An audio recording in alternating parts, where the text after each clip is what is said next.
पूर्णमुदच्यते पूर्णस्य पूर्णमादाय पूर्णमेवावशिष्यते। ओम शांति शांति शांति। ओम नारायण परो व्यक्तात् अंडमव्यक्त संभवम् अंडस्यान्तस्त्रिमे लोकाः सप्तद्वीपा च मेदिनी। ओम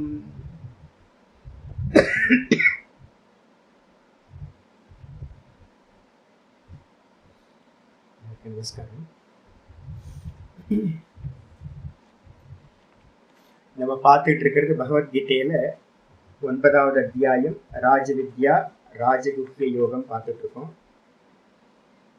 இதுல பாத்தீங்க அப்படின்னா ஆச்சாரியார் என்ன பண்ணியிருக்கார், ஸ்டெப் பை ஸ்டெப்பா பாத்தீங்கன்னா பக்தி யோகத்தை பாத்தீங்கன்னா சொல்ல ஆரம்பிச்சிருக்கேன். பக்தினா எப்படி பண்ணணும் அப்படின்னு 7ல இருந்து ஆரம்பிச்சிருக்கேன். எப்பவுமே ஒரு சாப்டரா பிரிச்சிருந்தாலும் கூட நம்ம என்ன பண்ண போறோம், 7ல இருந்து 12வது அத்தியாயம் வரைக்கும் பக்தின்னு எடுத்துக்க போறோம். தனித்தனி அத்தியாயம்னு நமக்காக பிரிச்சு வச்சிருக்கு. வாஸ்தவத்துல கீதையெல்லாம் முன்னாடிலாம் பிரிக்கல, பின்னாடி வந்தவங்க நமக்கு வசதிக்காக நம்மளுடைய புத்தியை அனுசரிச்சு பிரிச்சு வச்சிருக்காங்க. இது எல்லாமே ஒரே பிரகரணம், உபாசனம் அப்படின்னு பிரகரணம் இந்த பேரு.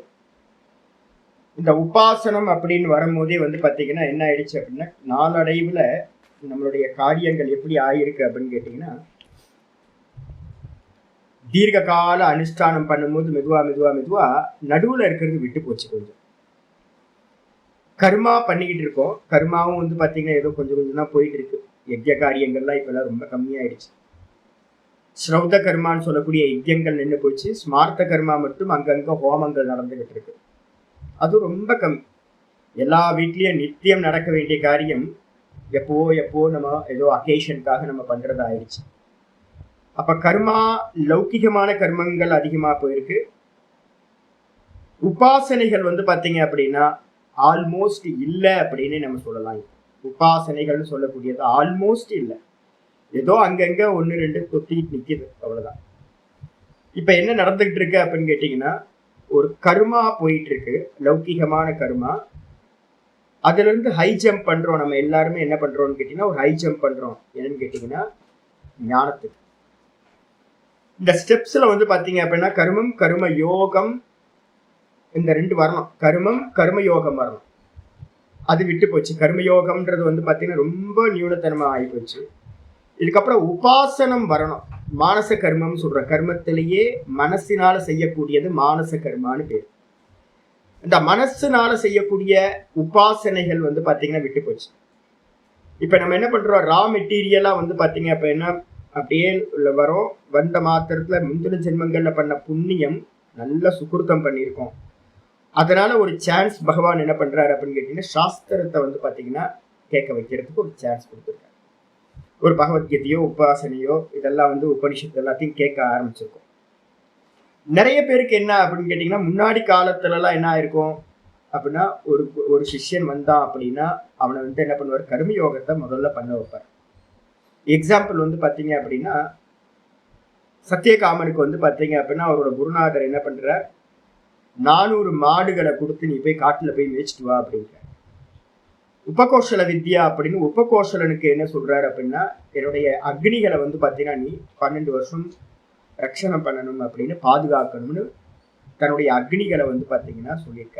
அவன் வேலை அதான் இருந்திருக்கு. இது மாதிரி ஒவ்வொருத்தருக்கும் பாத்தீங்க அப்படின்னா கர்மயோகத்தை முதல்ல கொடுத்து, இந்த கர்மயோகத்தினால பாத்தீங்கன்னா சமத்துவ புத்தி வந்தோன்னு அவனுக்கு பாத்தீங்கன்னா என்ன பண்ணியிருக்காங்க, உபாசனைகளை உபதேசம் பண்ணியிருக்காங்க. நம்ம உபனிஷதங்கள்ல படிக்கக்கூடிய எல்லா குருமார்களும் ஒவ்வொரு உபாசனையை பாத்தீங்கன்னா கையில எடுத்தவங்க. நம்ம பாத்தீங்கன்னா வெறும் ஞானமா படிச்சுட்டு போறதுனால தெரியறது இல்லை. ஒவ்வொரு ஆட்களும், அது ஜனக மகாராஜாவா இருக்கட்டும், யாக்ஞவல்யரா இருக்கட்டும், சத்தியகாமனா இருக்கட்டும். சத்தியகாமா பாத்தீங்கன்னா அக்னிகோத்திர வித்யாவுக்கு ஒரு அதிகாரி. ஒரு நம்ம நினைச்சிட்டோம் சத்தியகாமன் பாத்தீங்கன்னா ஞானத்தை மட்டும் அடைஞ்சான் அப்படின்னு. அவங்க குருநாதர் பாத்தீங்கன்னா ஞானத்தை மட்டும் சொல்லி தரல, உபாசனையும் சொல்லி கொடுத்துருக்காங்க.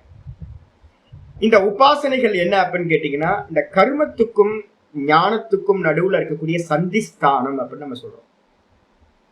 இதுக்கு பாத்தீங்கன்னா பிரம்மசூத்திரத்துல பாத்தீங்கன்னா ரொம்ப முக்கியமா பாத்தீங்கன்னா சொல்றார், கண்டிப்பா அவசியம் அனுஷ்டேயத்துவாத் அப்படின்றார்.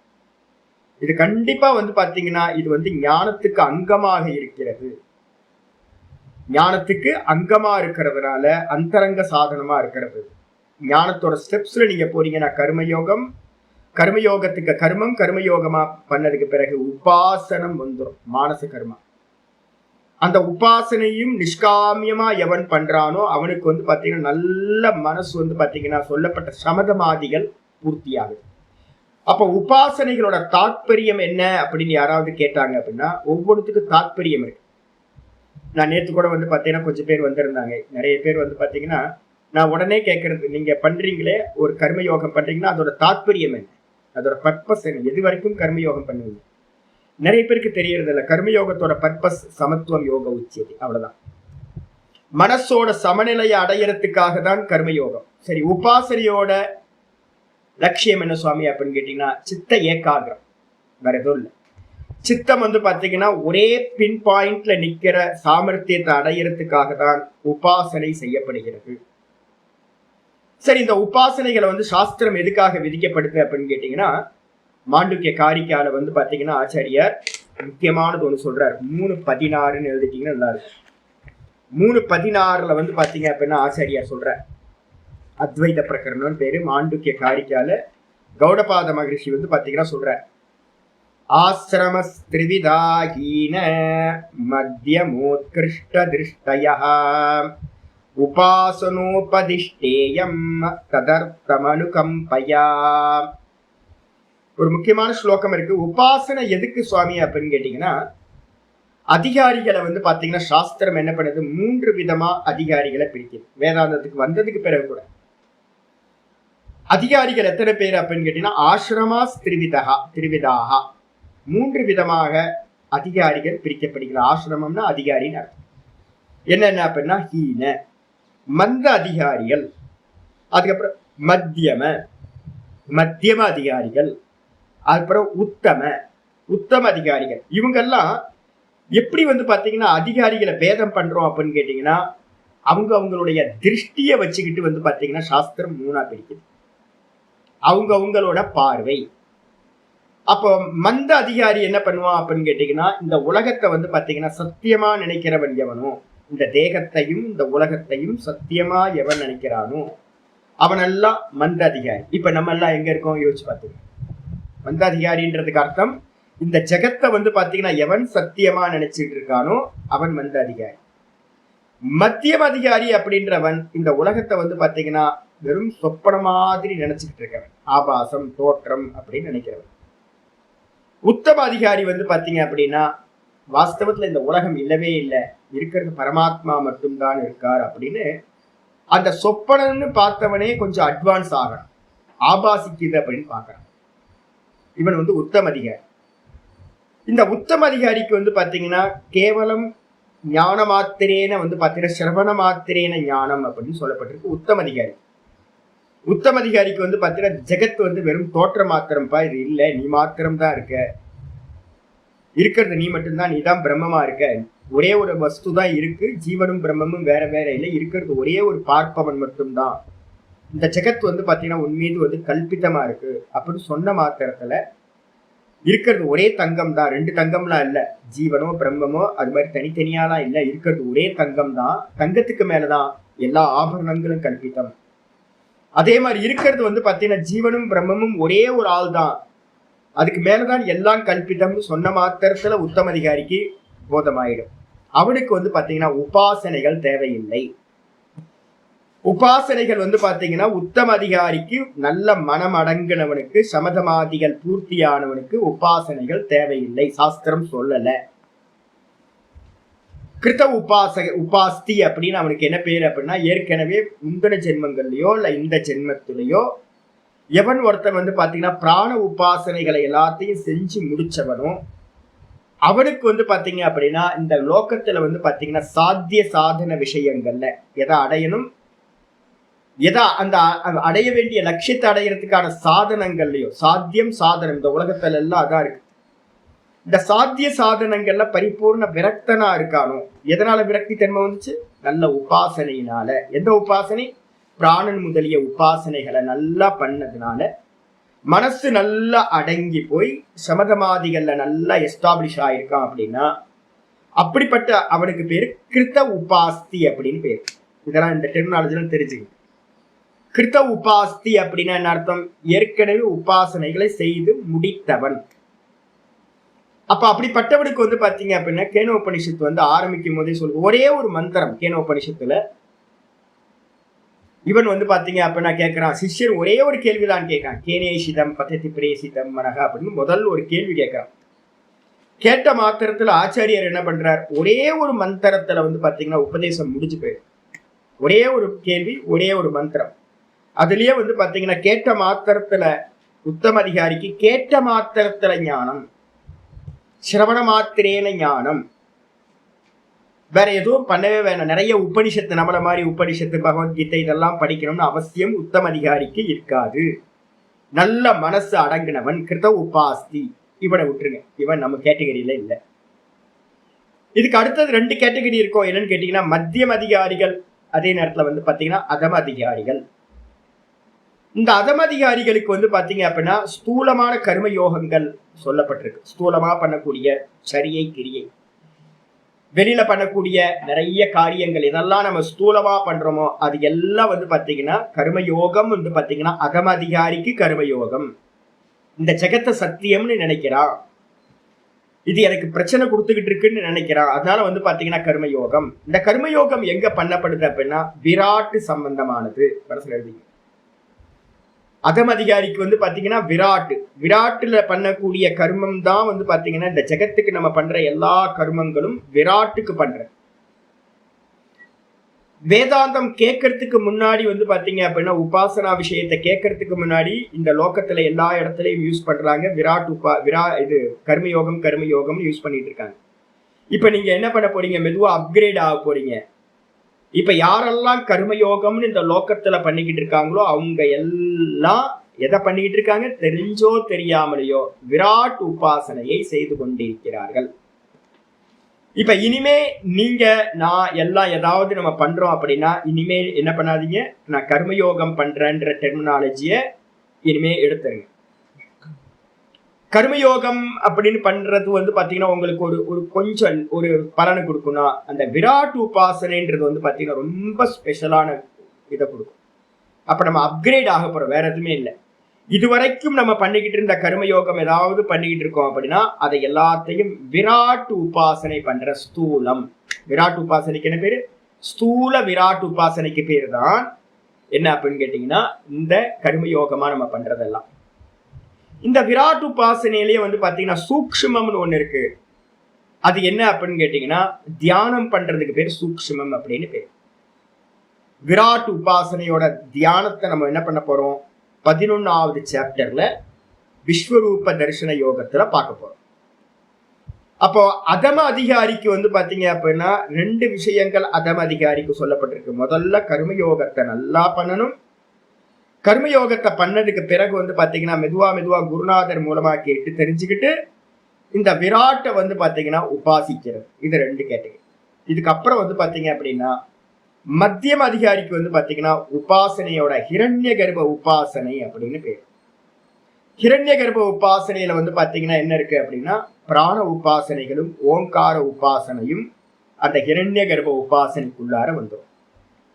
உபனிஷதங்கள்ல அக்னி வித்யா அப்படின்னு ஒண்ணு இருக்கு. அக்னி வித்யான்னு எங்கெல்லாம் நீங்க பாக்குறீங்களோ அக்னிஹோத்திர வித்யா, விராட் வைஸ்வானர வித்யா, விராட் வித்யா அப்படிலாம் நிறைய இருக்கும். இதெல்லாம் வந்து பாத்தீங்க அப்படின்னா விராட் உபாசனையோட சூக்ஷ்மம். அதே இடத்துல ஹிரண்ய கர்ப்ப உபாசனைகள் நிறைய கொட்டி கிடக்குது உபனிஷதங்கள்ல. அது என்ன அப்படின்னு கேட்டீங்கன்னா ஹிரண்ய கர்ப்பர் அப்படின்னா நம்ம என்ன பண்றோம், சமஷ்டி பிராணன், சமஷ்டி புத்தி, சமஷ்டி மனசு. எங்கெல்லாம் வந்து பாத்தீங்கன்னா மன பிரம்மேதி உபாசித்த, மனசை பிரம்மம் என்று உபாசனை செய்வாயாக, பிராண பிரம்மேதி உபாசித்த, பிராணனை பிரம்மம் என்று உபாசனை செய்வாயாக அப்படின்லாம் இருக்கோ அதெல்லாம் வந்து ஹிரண்ய கர்ப்ப உபாசனைன்னு வச்சுக்கணும்.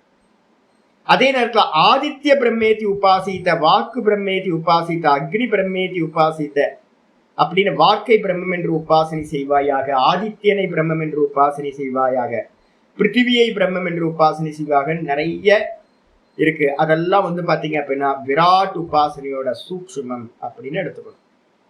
நம்ம எல்லாம் கர்மயோகமா பண்றது எல்லாத்துக்கும் விராட் உபாசனைன்னு பேரு. புரிஞ்சுக்க நினைக்கிறேன்.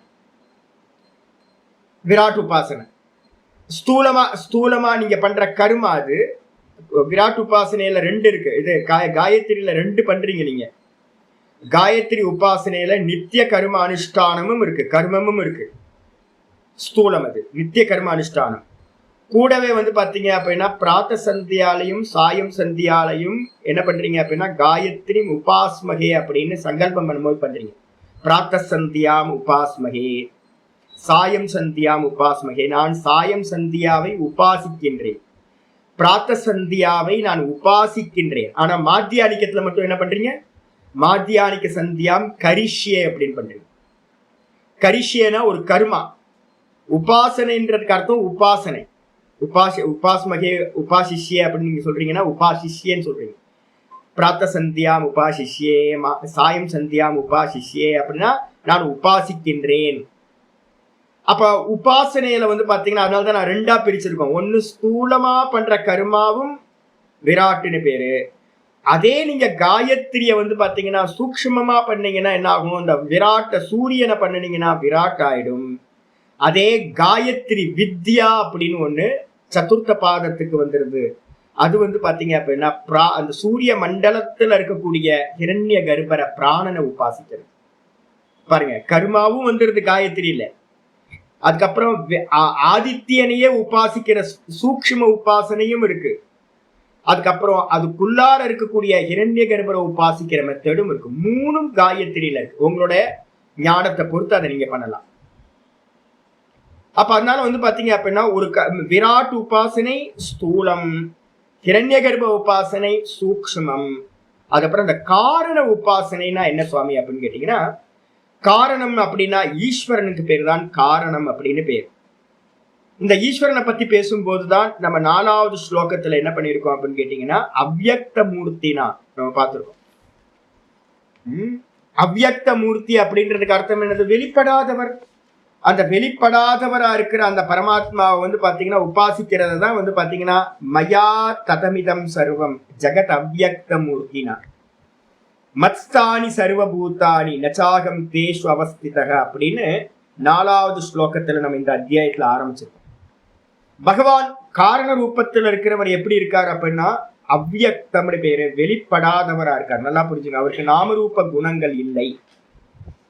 சுத்த பிரம்ம தத்துவம் அவர். ஈஸ்வரன் வந்து சுத்த பிரம்ம தத்துவம். மனசுல நல்லா புரிஞ்சுக்கணும், சுத்த பிரம்ம தத்துவம். அப்ப அவருக்கு நாமரூப குணங்கள் இல்லை அப்படின்னா அவர் எப்படி உபாசிக்கிறது அப்படின்னா அதுக்காக தான் இப்ப 9, 10வது அத்தியாயங்கள் நம்ம சொல்ல ஆரம்பிச்சிருக்கோம். 9வது அத்தியாயமும் 10வது அத்தியாயமும் அந்த ஈஸ்வர உபாசனையை பண்றதோட மெத்தட் சொல்ல போகுது. ஹிரண்ய கர்ப்ப உபாசனை எங்க சுவாமி முடிஞ்சிச்சு அப்படின்னு கேட்டீங்கன்னா 7வது அத்தியாயத்திலும் 8வது அத்தியாயத்திலையும் ஹிரண்ய கர்ப்ப உபாசனை முடிந்தது. நான் லைட்டா கம்பேரும் பண்றேன் உங்களுக்கு. ஹிரண்ய கர்ப்ப இது முடிஞ்சிச்சு. ஹிரண்ய கர்ப்பர்னா யார் எடுக்கணும் அப்படின்னு கேட்டீங்கன்னா சூத்திராத்மா. ஹிரண்ய கர்ப்பர் அப்படின்னா சூத்திராத்மா அப்படின்னு பேரு. அந்த சூத்திராத்மாவை பத்தி உபாசிக்கிறத பாத்தீங்க அப்படின்னா அப்படியே 7வது சாப்டர்ல 8வது ஸ்லோகத்துல இருந்து ஆரம்பிச்சிருக்கும். 8ல இருந்து வந்து பாத்தீங்க அப்படின்னா 11, 12 வரைக்கும் இருக்கிறது வந்து பாத்தீங்கன்னா அப்படியே இங்க இருக்கிற மாதிரியே தான் இருக்கும். 8ல இருந்து 12 4 ஸ்லோகங்கள் வந்து பாத்தீங்கன்னா ரசோகம் அப்சு கௌந்தேய பிரபாஸ்மி சசி சூரியயோகோ பிரணவ சர்வ வேதேஷு சப்தக்கே பௌருஷம் ரிஷு. நான் மலர்களில் வந்து பாத்தீங்க அப்படின்னா அப்சு, நான் வந்து பாத்தீங்கன்னா ஜலத்துல டேஸ்டா இருக்கேன், சுவையா இருக்கேன். நான் வந்து பாத்தீங்கன்னா சந்திரனும் சூரியனிலும் வந்து பாத்தீங்கன்னா பிரகாசமா இருக்கேன். சர்வ வேதங்களிலும் நான் ஓங்காரமா இருக்கேன். நான் வந்து பாத்தீங்கன்னா ஆகாசத்துல சப்தமா இருக்கேன். மனிதர்களிடத்தில் பௌருஷத்தன்மையா புருஷத்தன்மையா இருக்கேன்.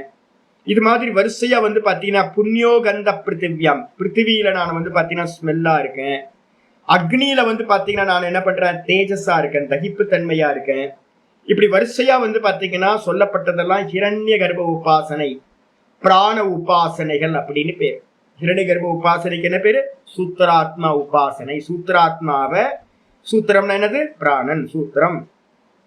பிராணோவை தத் சூத்திரம், வாயுவை தத் சூத்திரம். சூத்திரம் சொல்லக்கூடியது பிராணாத்மா பிராணனை உபாசிக்கிறது. அதுதான் ஹிரண்யகர்ப்ப உபாசனை. அதுக்குள்ளதான் ஓங்காரம் எல்லாமே வந்துருது அப்படின்னு புரிஞ்சுக்கணும்.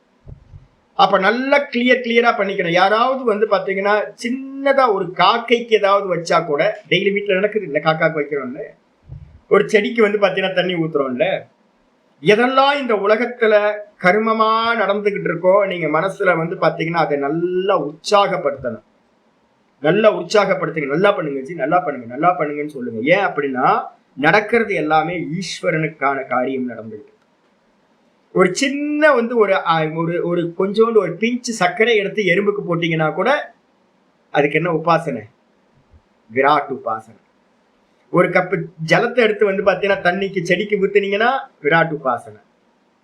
அழகா க்ஷேமமா நடந்துகிட்டே இருக்கட்டும். கீழ் வீட்டு மாமி இருக்காங்க, பார்த்தா அப்படின்னா கோயில் போயிட்டு வரதுக்குள்ளார பாத்தீங்கன்னா 4 கப்பு ஜலத்தை எடுத்து பாத்தீங்கன்னா செடிக்கெல்லாம், என்னோட செடி அவங்க ஊத்திக்கிட்டு இருப்பாங்க.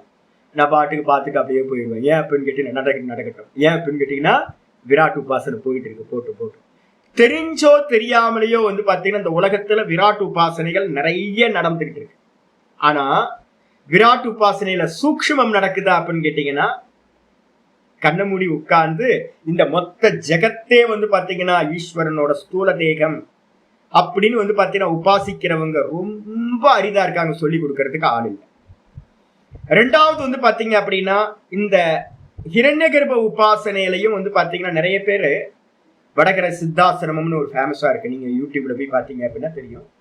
வடகர சித்தாசிரமம் பேரு, சிவானந்த பரமஹம்சர்னு பேரு. அங்க இருக்கிறவங்க எல்லாருமே பிராண உபாசகர்கள். இந்தியாவில நிறைய பேர் ஓங்கார உபாசனை பண்றவங்க இருக்காங்க. நிறைய இன்ஸ்டிடியூட்லாம் இருக்கு. அதே மாதிரி பாத்தீங்க அப்படின்னா பிராண உபாசகர்கள் இருக்காங்க.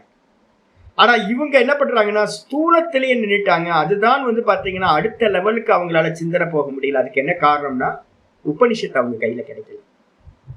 யாரும் பாத்தீங்கன்னா உபனிஷத்தை சொல்லி கொடுக்காததுனால ஓங்கார உபாசனையும் பாத்தீங்கன்னா அப்கிரேட் ஆகல. வேற எதுவும் அப்டேட் பண்ணிக்கணும்னு எதையுமே அப்டேட் பண்ணிக்கிட்டே போகணும். அப்படியே நின்றுட்டோம் அப்படின்னா வம்பா போயிடும். அப்ப ஓங்கார உபாசனை நிறைய இடத்துல நடந்துகிட்டு இருக்கு. நல்லா ஜே நடந்துகிட்டு இருக்கு. இப்ப ஜக்கி வாசுதேவ் எல்லாம் போனீங்க அப்படின்னா அற்புதமா பண்ணிட்டு இருக்காங்க. நல்ல அபியாசிகள் இருக்காங்க. நான் பார்த்திருக்கேன். நல்ல ஃபுல் டைம் அபியாசிகள்லாம் இருந்திருக்காங்க. சின்ன ஒரு 2 குழந்தைங்க இருந்துச்சு என் பக்கத்துல. என்னமா நாதத்தை எடுக்குன்றீங்க? ஐயோ, காலையில உட்காந்துச்சிங்கன்னா நல்லா அனுஷ்டானம் பண்ணுங்க. அப்ப நிறைய பேர் இருக்காங்க பிராண உபாசகர்கள். நீங்க நார்த் இந்தியாவில போயிட்டீங்கன்னா பிராண உபாசகர்கள் நார்த் சம்பிரதாயத்துல அங்கங்க உட்கார்ந்துக்கிட்டு பாத்தீங்கன்னா பரம விரக்தர்களா இருந்துட்டு பிராண உபாசனை பண்ணிட்டு இருக்காங்க. ஆனா பாத்தீங்கன்னா அப்கிரேடு பண்ணாம விட்டுட்டாங்க. என்ன சுவாமி அப்கிரேட் அப்படின்னா, ஒரு லெவல்ல இருக்கீங்க நீங்க, மந்த அதிகாரியா இருக்கீங்க, அதிகாரியிலே மந்த அதிகாரியா இருக்கீங்க. நம்ம என்ன பண்ணணும்? மத்தியம் அதிகாரிக்கு வரணும். மத்தியம் அதிகாரி இருக்கிறவன் என்ன பண்ணணும்? உத்தம அதிகாரியா அவன் தன்னை அப்கிரேட் பண்ணிக்கணும். அடுத்தடுத்த கிளாஸ்க்கு போய் ஆகும். மந்திரம் பாத்தீங்கன்னா ஆச்சாரியர் பாத்தீங்கன்னா ரொம்ப தெளிவா கௌடபாதர் சொல்றாரு. 3 விதமான அதிகாரிகள் இருக்காங்க. யாரு? மந்தன்றதுக்கு அர்த்தம் என்ன அப்படின்னு கேட்டீங்கன்னா கர்மயோகம் பண்ணக்கூடியவர்கள். அவங்க அப்கிரேட் பண்ணிக்கணும் விராட் உபாசனையா. அதுக்கப்புறம் மத்தியம் அதிகாரிகளா இருக்காங்க. யாரெல்லாம் ஓங்கார உபாசனை பண்றாங்களோ, யாரெல்லாம் பாத்தீங்கன்னா பிராண உபாசனை பண்றாங்களோ அவங்களும் என்ன பண்ணிக்கணும்? தான் பண்றது ஹிரண்யகர்ப்ப உபாசனைன்னு அப்கிரேட் பண்ணிக்கணும். ஆனா பண்றது இல்லை. அதுக்கப்புறம் ஈஸ்வரனை உபாசிக்கிறவங்க நிறைய பேர் இந்த உலகத்துல இருக்காங்க. அவங்களுக்கு தெரியல ஈஸ்வரனை எப்படி உபாசிக்கிறதுன்னு தெரியல. என்ன அப்படின்னு கேட்டீங்கன்னா சூன்யம். ஈஸ்வரன் பாத்தீங்கன்னா சூன்யமா இருக்கார். ஏன்னா அவ்வியக்த மூர்த்தின்னு தானே ஸ்லோகத்துல இருக்கு. 4வது ஸ்லோகத்துல ஈஸ்வரன் என்னவா இருக்கார்? அவ்வியக்தமா இருக்கார், வெளிப்படாதவரா இருக்கார். வெளிப்படாதது என்னது? சூன்யம். அவங்களுக்கு தெரியல என்னன்னு கேட்டீங்கன்னா ஈஸ்வரனை எப்படி உபாசிக்கிறதுன்னு தெரியாம இப்ப இந்தியாவில ரொம்ப ஃபேமஸா போயிட்டு இருக்கு. மெதுவா ஆக்கிரமிச்சிடும் போல இருக்கு. இன்னும் கொஞ்ச நாள்ல எல்லாம் சூனிய தியானம்ன்றத பாத்தீங்கன்னா ஃபேமஸ் ஆக்கிக்கிட்டு இருக்காங்க. அவங்களுக்கு தெரியல அந்த சூன்யத்தை எப்படி உபாசிக்கிறது அப்படின்னு அப்கிரேடு பண்ணாம இருக்காங்க. ஒரு உபனிஷத்தை படிச்சு ஒரு குருநாதர் மூலமா எப்படி ஈஸ்வரனை உபாசிக்கிறதுன்னு அவங்களுக்கு தெரியல. அப்ப 3 அதிகாரிகள் பாத்தீங்கன்னா இருக்காங்க. வேதம் என்ன பண்ணுது அப்படின்னு கேட்டீங்கன்னா ஆச்சாரியர் சொல்றாரு மாண்டூக்கிய காரிக்கால 3:16 சொல்றாரு, உபாசனா உபதேஷ்டேயம் ததர்த்தம் அனுகம்பையா.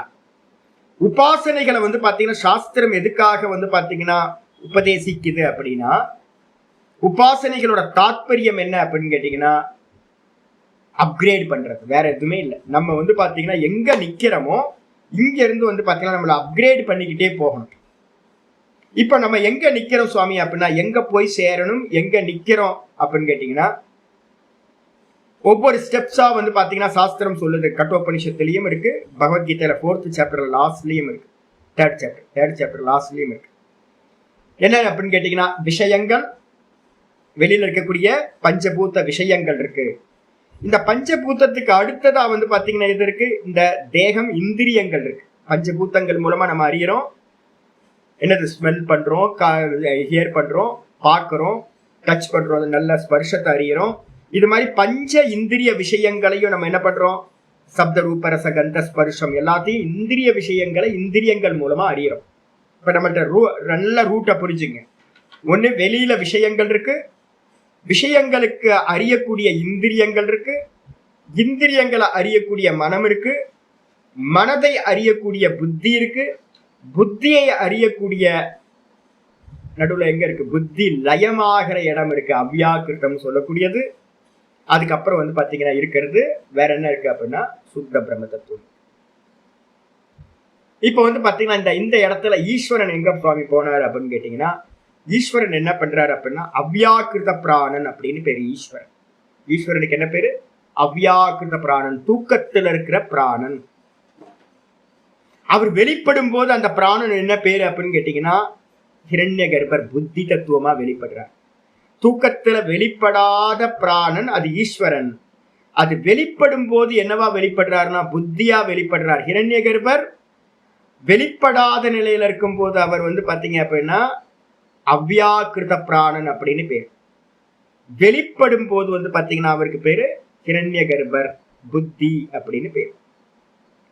நல்லா புரிஞ்சுங்க. இப்ப பிராணன் வெளிப்பட்டிருக்கா வெளிப்படலையான்னு கேட்டீங்கன்னா பிராணன் வெளிப்படலை, இப்பவும் வெளிப்படாம தான் இருக்கு. அதை நம்ம கவுண்டிங்லேயே கொண்டு வரல. ஈஸ்வரன் சர்வம் ஜனயதி பிராணக சேத்தும் சுன் புருஷ பிரதக்கு அப்படின்னு மாண்டுக்கிய காரிக்கால 1:6 வந்து பாத்தீங்கன்னா மாண்டுக்கிய காரிக்கால சொல்லுது. ஈஸ்வரன் வந்து பாத்தீங்கன்னா எப்படி கிரியேட் பண்றாரு அப்படின்னா பிரபவ சர்வபாவானாம் சதாமிதி விநிச்சய. இந்த உலகத்துல எதெல்லாம் இருக்கோ, எதெல்லாம் இந்த உலகத்துல இருக்குன்னு நம்ம சொல்றோமோ, பிரபவ சர்வபாவானம், இந்த உலகத்துல எதெல்லாம் இருக்கு இருக்கு இருக்குன்னு நம்ம சொல்றோமே, ஒரு சின்ன அம்சமா இருந்தாலும் அதை எல்லாத்தையும் யாரு கிரியேட் பண்றா அப்படின்னு கேட்டீங்கன்னா, நம்ம எதையெல்லாம் இருக்கு இருக்குன்னு நிச்சயம் பண்றோமோ அந்த எல்லா வஸ்துக்களையும் வந்து பாத்தீங்கன்னா பிராணன் தான் வந்து பாத்தீங்கன்னா கிரியேட் பண்ணு. பிரபவ சர்வபாவானாம் சதாமிதி விநிச்சய சர்வம் ஜனயதி பிராணஹ சேத்தோம்சுன் புருஷ பிரதகு. எல்லாத்தையும் கிரியேட் பண்றது வந்து பாத்தீங்கன்னா அந்த பிராணனுக்கு பக்கத்துல வந்து பாத்தீங்கன்னா கான்சியஸ்னஸ் தனியா இருக்கு, செப்பரேட்டா இருக்கு. அப்ப வந்து பாத்தீங்கன்னா 2 தான் வச்சுக்கணும். என்னன்னு கேட்டீங்க அப்படின்னா சுத்த சைத்தன்யம், அது வந்து சைத்தன்யம்னு பேரு. கூட வந்து பாத்தீங்கன்னா பிராணன் இருக்கு, அந்த பிராணன் தான் அவ்யாக்கிருத்தமா இருந்துகிட்டு இதை எல்லாத்தையும் கிரியேட் பண்ணு. அந்த அவ்யாக்கிருத்தம் தான் ஈஸ்வரன் அப்படின்னு பேர் வச்சுக்கணும். அந்த அவ்யாக்கிருத்தத்துல வந்து பாத்தீங்கன்னா ஈஸ்வரனுக்கு ஏதாவது நாமரூப குணங்கள் இருக்கா சுவாமி அப்படின்னா, தூக்கத்துல இருக்கும் போது அதுக்கு எந்த நாமரூப குணங்கள் எதுவுமே இல்லை. குணங்கள் இருக்கு, நாமரூபம் எதுவுமே வெளிப்படலை. பேக்கப் ஆகும்போதுதான் வந்து பாத்தீங்கன்னா இதெல்லாம் வெளிப்பட்டிருக்கு. இப்ப வந்து பாத்தீங்கன்னா சாஸ்திரம் சொல்லுது, உத்தம அதிகாரியை தூக்கி ஓரமா வச்சிருங்க. நம்ம வந்து 13வது சாப்டருக்கு அப்புறம் தான் உத்தம அதிகாரியை பத்தி பேச போறோம். இப்ப நம்ம பேச போறது ஈஸ்வர உபாசனையை எப்படி பண்றது. ஈஸ்வரன் யாரு அப்படின்னு கேட்டீங்கன்னா மாயையோடு சேர்ந்து இருக்கிற சைத்தன்யம் தான் ஈஸ்வரன். தூக்கத்துல இருக்கார், மாயையோடு சேர்ந்த சைத்தன்யம். அவரு தன்னை எப்படி வெளிப்படுத்துறார் அப்படின்னா அந்த இடத்துல வேற என்ன இருக்கு, பிராணன் இருக்கு. அந்த பிராணனுக்கு என்ன பேர் சொல்லியிருக்கோம், அவ்யாக்கிருத பிராணன், நாமரூபங்கள் இல்லாத பிராணன், வெளிப்படாத பிராணன், தூக்கத்துல இருக்கிறது. இதைதான் என்ன பண்றாங்க அப்படின்னு கேட்டீங்கன்னா பௌத்த மதத்துல இருக்கிறவங்க சூன்யம்னு சொல்றாங்க. அதே நேரத்துல வந்து பாத்தீங்கன்னா இந்த லோக்கத்துல இருக்கிறவங்க நிறைய பேர் என்ன பண்றாங்க அப்படின்னா, ஜக்கி வாசுதேவும் அடிக்கடி நல்ல டீச்சிங் பண்றாரு, ஆனா கொஞ்சம் அப்கிரேட் ஆகாம இருக்காரு, உபனிஷத்து இல்லை. அதனால அவர் என்ன சொல்றாரு அப்படின்னா சிவம் என்றால் சூன்யம் அப்படின்றாரு. ஐயோ தப்பு பண்ணிட்டாரு, தப்பு பண்ணிட்டாரு. கொஞ்சம் பக்கத்துல இருந்து யாராவது சொல்லியிருக்கலாமே, சொல்லலையே. ஒரு உபனிஷத்து கிடைச்சிருந்தா நல்லா இருந்திருக்குமே. ஏன் சுவாமி அப்படின்னா வெளிப்படாத சூன்யம் தானே சுவாமி. தூக்கத்துல இருக்கிறது வந்து பாத்தீங்கன்னா வெளிப்படலையே நாம ரூபமா அப்படின்னு கேட்டா சூன்யம் இல்ல சுவாமி. சூன்யம்னு நீ உபாசனை பண்ண அப்படின்னா நீயும் என்ன ஆயிடுவ, சூன்யமாக ஆகிவிடுவாய். நீயும் சூன்யமா ஆகிவிடுவாய். அப்போ நல்லா தெரிஞ்சுங்க, விராட் உபாசனையில ப்ராப்ளம் வராது, கர்மயோகத்துல ப்ராப்ளம் வராது. நீங்க பாட்டு கர்மயோகம் பண்ணிட்டு இருக்கலாம். அப்கிரேட் பண்ணாம போயாச்சு, விராட் உபாசனை விட்டு போச்சு. இந்த மொத்த பிரபஞ்சத்தையே ஈஸ்வரனா உபாசிக்கிற மெத்தட் விராட் உபாசனை விட்டு போச்சு. சரி, ஓகே, கர்மயோகம் போயிட்டு இருக்கு. அப்புறம் ஹிரண்ய கர்ப்ப உபாசனையும் ஸ்தூலம் போயிட்டு இருக்கு. பிராணனை உபாசிக்கிறாங்க, ஜக்கி வாசுதேவ பிராணனை உபாசிக்கிறார், அவரே ஓங்காரத்தையும் சொல்லி கொடுக்கிறார். இது மாதிரி இந்தியாவில் நிறைய இன்ஸ்டிடியூஷன் நல்லா சொல்லி கொடுத்துட்டு இருக்காங்க. ஆனா அப்கிரேட் பண்ணல. ஹிரண்ய கர்ப்ப உபாசனை அவங்க என்ன ஆகல, கன்வெர்ட் ஆகல. அதுக்கப்புறம் ஈஸ்வரனை வந்து பாத்தீங்கன்னா உபாசிக்கிறவங்க என்ன பண்ணிட்டாங்க அப்படின்னு கேட்டீங்கன்னா, ஈஸ்வரனை உபாசிக்கிறவங்களை தப்பு பண்ணிட்டாங்க, அப்கிரேட் பண்ணிக்கல. சரி, அப்கிரேட் பண்ணணும்னா என்ன சாமி பண்ணணும் அப்படின்னா, ஈஷாவாசியத்துல வந்து பாத்தீங்க அப்படின்னா மந்திரங்கள் சொல்ல ஆரம்பிக்குது. ஈஷாவாசியத்துல 12வது மந்திரம், ஈஷாவாசியத்துல ஈஸ்வர உபாசனையை பத்தி 12வது மந்திரம் சொல்லுது. அந்தம் தம பிரவிசந்தி ஏ சம்பூதிமுபாசதே ததோ பூய இவதே தமோயவு சம்பூத்யாகும் ரதாஹ. அற்புதமான மந்திரம். ஈஷாவாசியத்துல 12வது மந்திரம். ஈஷாவாசிய உபனிஷத்தான் பேஸ் இந்த உபாசனை. 12ல இருந்து 18வது மந்திரம் வரைக்கும் இருக்கிற மந்திரங்கள் ரொம்ப முக்கியமா பார்க்கணும். உபாசனையை வந்து என்ன பண்றோம் அப்படின்னு கேட்டீங்கன்னா, முதல்ல 2ஆ பிரிச்சுங்க. உபாசனைகளை வந்து பாத்தீங்கன்னா 2ஆ பிரிச்சுங்க. இப்ப 3 சொன்ன 3 2 ஆக்கிக்கிங்க. 3 என்னது, விராட் உபாசனை, ஹிரண்ய கர்ப்ப உபாசனை, ஈஸ்வர உபாசனை 3. இந்த 3த்தை வந்து பாத்தீங்கன்னா 2 கேட்டகரியா பிரிச்சுக்கணும். என்ன பிரிச்சுக்கணும் அப்படின்னு கேட்டீங்கன்னா, காரிய பிரம்ம உபாசனை, இன்னொன்னு காரண பிரம்ம உபாசனைன்னு 2ஆ பிரிச்சுக்கணும். காரிய பிரம்ம உபாசனை, காரண பிரம்ம உபாசனை. ஜி, இந்த டெக்னிக் எல்லாம் தெரிஞ்சாதான் நான் இதெல்லாம் அத்வைதத்துக்கு லீட் பண்ணி கொண்டு போறது. எதுக்காகன்னு நான் இதுவா சொல்றேன். இது தெரியணும். இது தெரிஞ்சாதான் உங்களுக்கு வந்து அப்கிரேட் நீங்க பண்ணிக்க முடியலன்னா அப்கிரேட் பண்ணாம ஃபெயிலியர் ஆயிடுவீங்க. தூக்கி போட்டுருவாங்க உங்களை, மோட்ச மார்க்கத்துல மேல போக முடியாது. அப்கிரேட் பண்ணணும் நம்மளை. இப்ப இந்த டெய்லி வந்து பாத்தீங்கன்னா ஒரு மாசத்துக்கு ஒரு வாட்டி இந்த சிஸ்டமே என்ன பண்ணுது அப்படின்னு கேட்டீங்கன்னா, இந்த மானிட்டர்ல அடிக்கடி கேட்டுக்கிட்டே இருக்கு, அப்கிரேட் பண்ணணும், அப்கிரேட் பண்ணணும், அப்டேட் பண்ணிக்கோ, அப்டேட் பண்ணிக்கோ அப்படின்னு. அப்டேட் பண்ணாம விட்டுட்டோம்னா வம்பா போயிடும். நம்ம அறிவை வந்து அப்டேட் பண்ணிக்கிட்டே இருக்கணும். அப்ப உபாசனைகள்ல வந்து பாத்தீங்கன்னா 2 வெரைட்டியா பிரிக்கிறோம். ஒண்ணு காரிய பிரம்ம உபாசனை, ஒண்ணு காரண பிரம்ம உபாசனை. காரிய பிரம்ம உபாசனை வந்து பாத்தீங்கன்னா எது அப்படின்னா, விராட்டும் ஹிரண்ய கர்ப்பரும் வந்து பாத்தீங்கன்னா காரிய பிரம்ம உபாசனைக்குள்ளார வந்துடும். விராட்டும் ஹிரண்ய கர்ப்ப உபாசனையும் காரிய பிரம்ம உபாசனைன்னு பேர். காரண பிரம்ம உபாசனைன்றது ஈஸ்வர உபாசனைக்கு பேரு காரண பிரம்ம உபாசனைன்னு பேரு. எதெல்லாம் வெளிப்பட்டதா இருக்கோ அது ஸ்தூலம் சூக்ஷ்மம். வெளிப்பட்டதா இருக்கிற ஸ்தூலம் சூக்ஷ்மம் எல்லாம் காரியம் அப்படின்னு பேர், காரிய பிரம்மம் அப்படின்னு பேர். நம்ம எதெல்லாம் வெளிப்பட்டதா இந்த உலகத்துல பாக்குறோமோ, நான் ரொம்ப முக்கியமா வந்து பாத்தீங்கன்னா எல்லாத்துக்கும் கர்மயோகத்தை பிரிஸ்கிரைப் பண்ண போறது இல்ல. கர்மயோகம் ரொம்ப டேஞ்சர், ரொம்ப டேஞ்சர். நான் பார்த்துக்கிட்டே இருக்கிறேன். ஏன்னு கேட்டீங்கன்னா, அப்கிரேட் பண்ணிக்கல அப்படின்னா வம்பா போயிடும். நீங்க வந்து பாத்தீங்கன்னா தேவையில்லாம எதோ பண்ணிட்டு இருப்பீங்க. வெளியில கர்மயோகம் பேனரை போட்டுக்கிட்டு எதையாவது பண்ணிட்டு இருப்பீங்க. அது வந்து உங்களை அடுத்த லெவலுக்கு உங்களை எலிவேட் பண்ணவே பண்ணாது. இப்ப நம்ம பண்ண போறது எல்லாமே வந்து பாத்தீங்கன்னா என்னது, உபாசனை தான் பண்ண போறோம். அப்கிரேட் பண்ணிக்கணும், விராட் உபாசனை பண்ணணும். அது உங்களுக்கு பெரிய லாபத்தை கொடுக்கும், ரொம்ப பெரிய லாபத்தை கொடுக்கும். உங்களோட அகங்காரத்தை வந்து பாத்தீங்கன்னா விரிவு பண்ணக்கூடியது, விஸ்தாரம் பண்ணக்கூடியது வந்து பாத்தீங்கன்னா இந்த விராட் உபாசனை, ஹிரண்ய கர்ப்ப உபாசனை. இதெல்லாம் ரொம்ப இம்பார்ட்டன்ட். அப்ப இந்த உலகத்துல நம்ம எதையெல்லாம் பார்க்கிறோமோ அது எல்லாம் காரியம் அப்படின்னு பேரு, காரிய பிரம்ம உபாசனை. அதுக்காக பண்ற உபாசனை. அதுலதான் சூக்ஷ்மம் ஸ்தூலம் 2 வந்துருச்சு. ரூபத்துல இருக்கிறது எல்லாத்துக்கும் நீங்க என்னெல்லாம் பண்றீங்களோ அதெல்லாம் வந்து பாத்தீங்க அப்படின்னா சும்மா சாதாரண ஸ்தூலத்துல வந்து எதெல்லாம் உட்கார்ந்து மெடிடேட் பண்றீங்களோ, இது எல்லாத்தையும் நீங்க பாவிக்கிறீங்களோ அதெல்லாம் வந்து பாத்தீங்கன்னா சூக்ஷ்மத்துல வந்து விராட்டிலேயே சூக்ஷ்மம் வந்து. ஹிரண்ய கர்ப்பர்ல வந்து பாத்தீங்கன்னா இப்ப நான் உங்களுக்கு பிராணாயாமத்தை யோக சூத்திரங்களை சொல்லி கொடுத்துட்டு இருக்கேன்ல. இன்ஹேல் பண்ணுங்க, எக்ஸேல் பண்ணுங்க, அதை ஸ்லோவா பண்ணுங்க. நாடி சுத்தி பண்ணுங்க, பிராணாயாமம் பண்ணுங்க அப்படின்னு சொல்றேனே, இதுக்கெல்லாம் வந்து பாத்தீங்க அப்படின்னா ஹிரண்ய கர்ப்ப உபாசனையில ஸ்தூலத்துல வந்துடும். எப்ப நீங்க பிராணனை வீக்ஷணம் பண்றீங்களோ, பிராணனை பார்க்க ஆரம்பிக்கிறீங்களோ சாஸ்திரம் சொல்லப்பட்ட முறைப்படி, அப்படி பண்ணும்போது வந்து பாத்தீங்கன்னா அது சூக்ஷ்மம் ஆயிடும், ஹிரண்ய கர்ப்ப உபாசனை ஆயிடும்.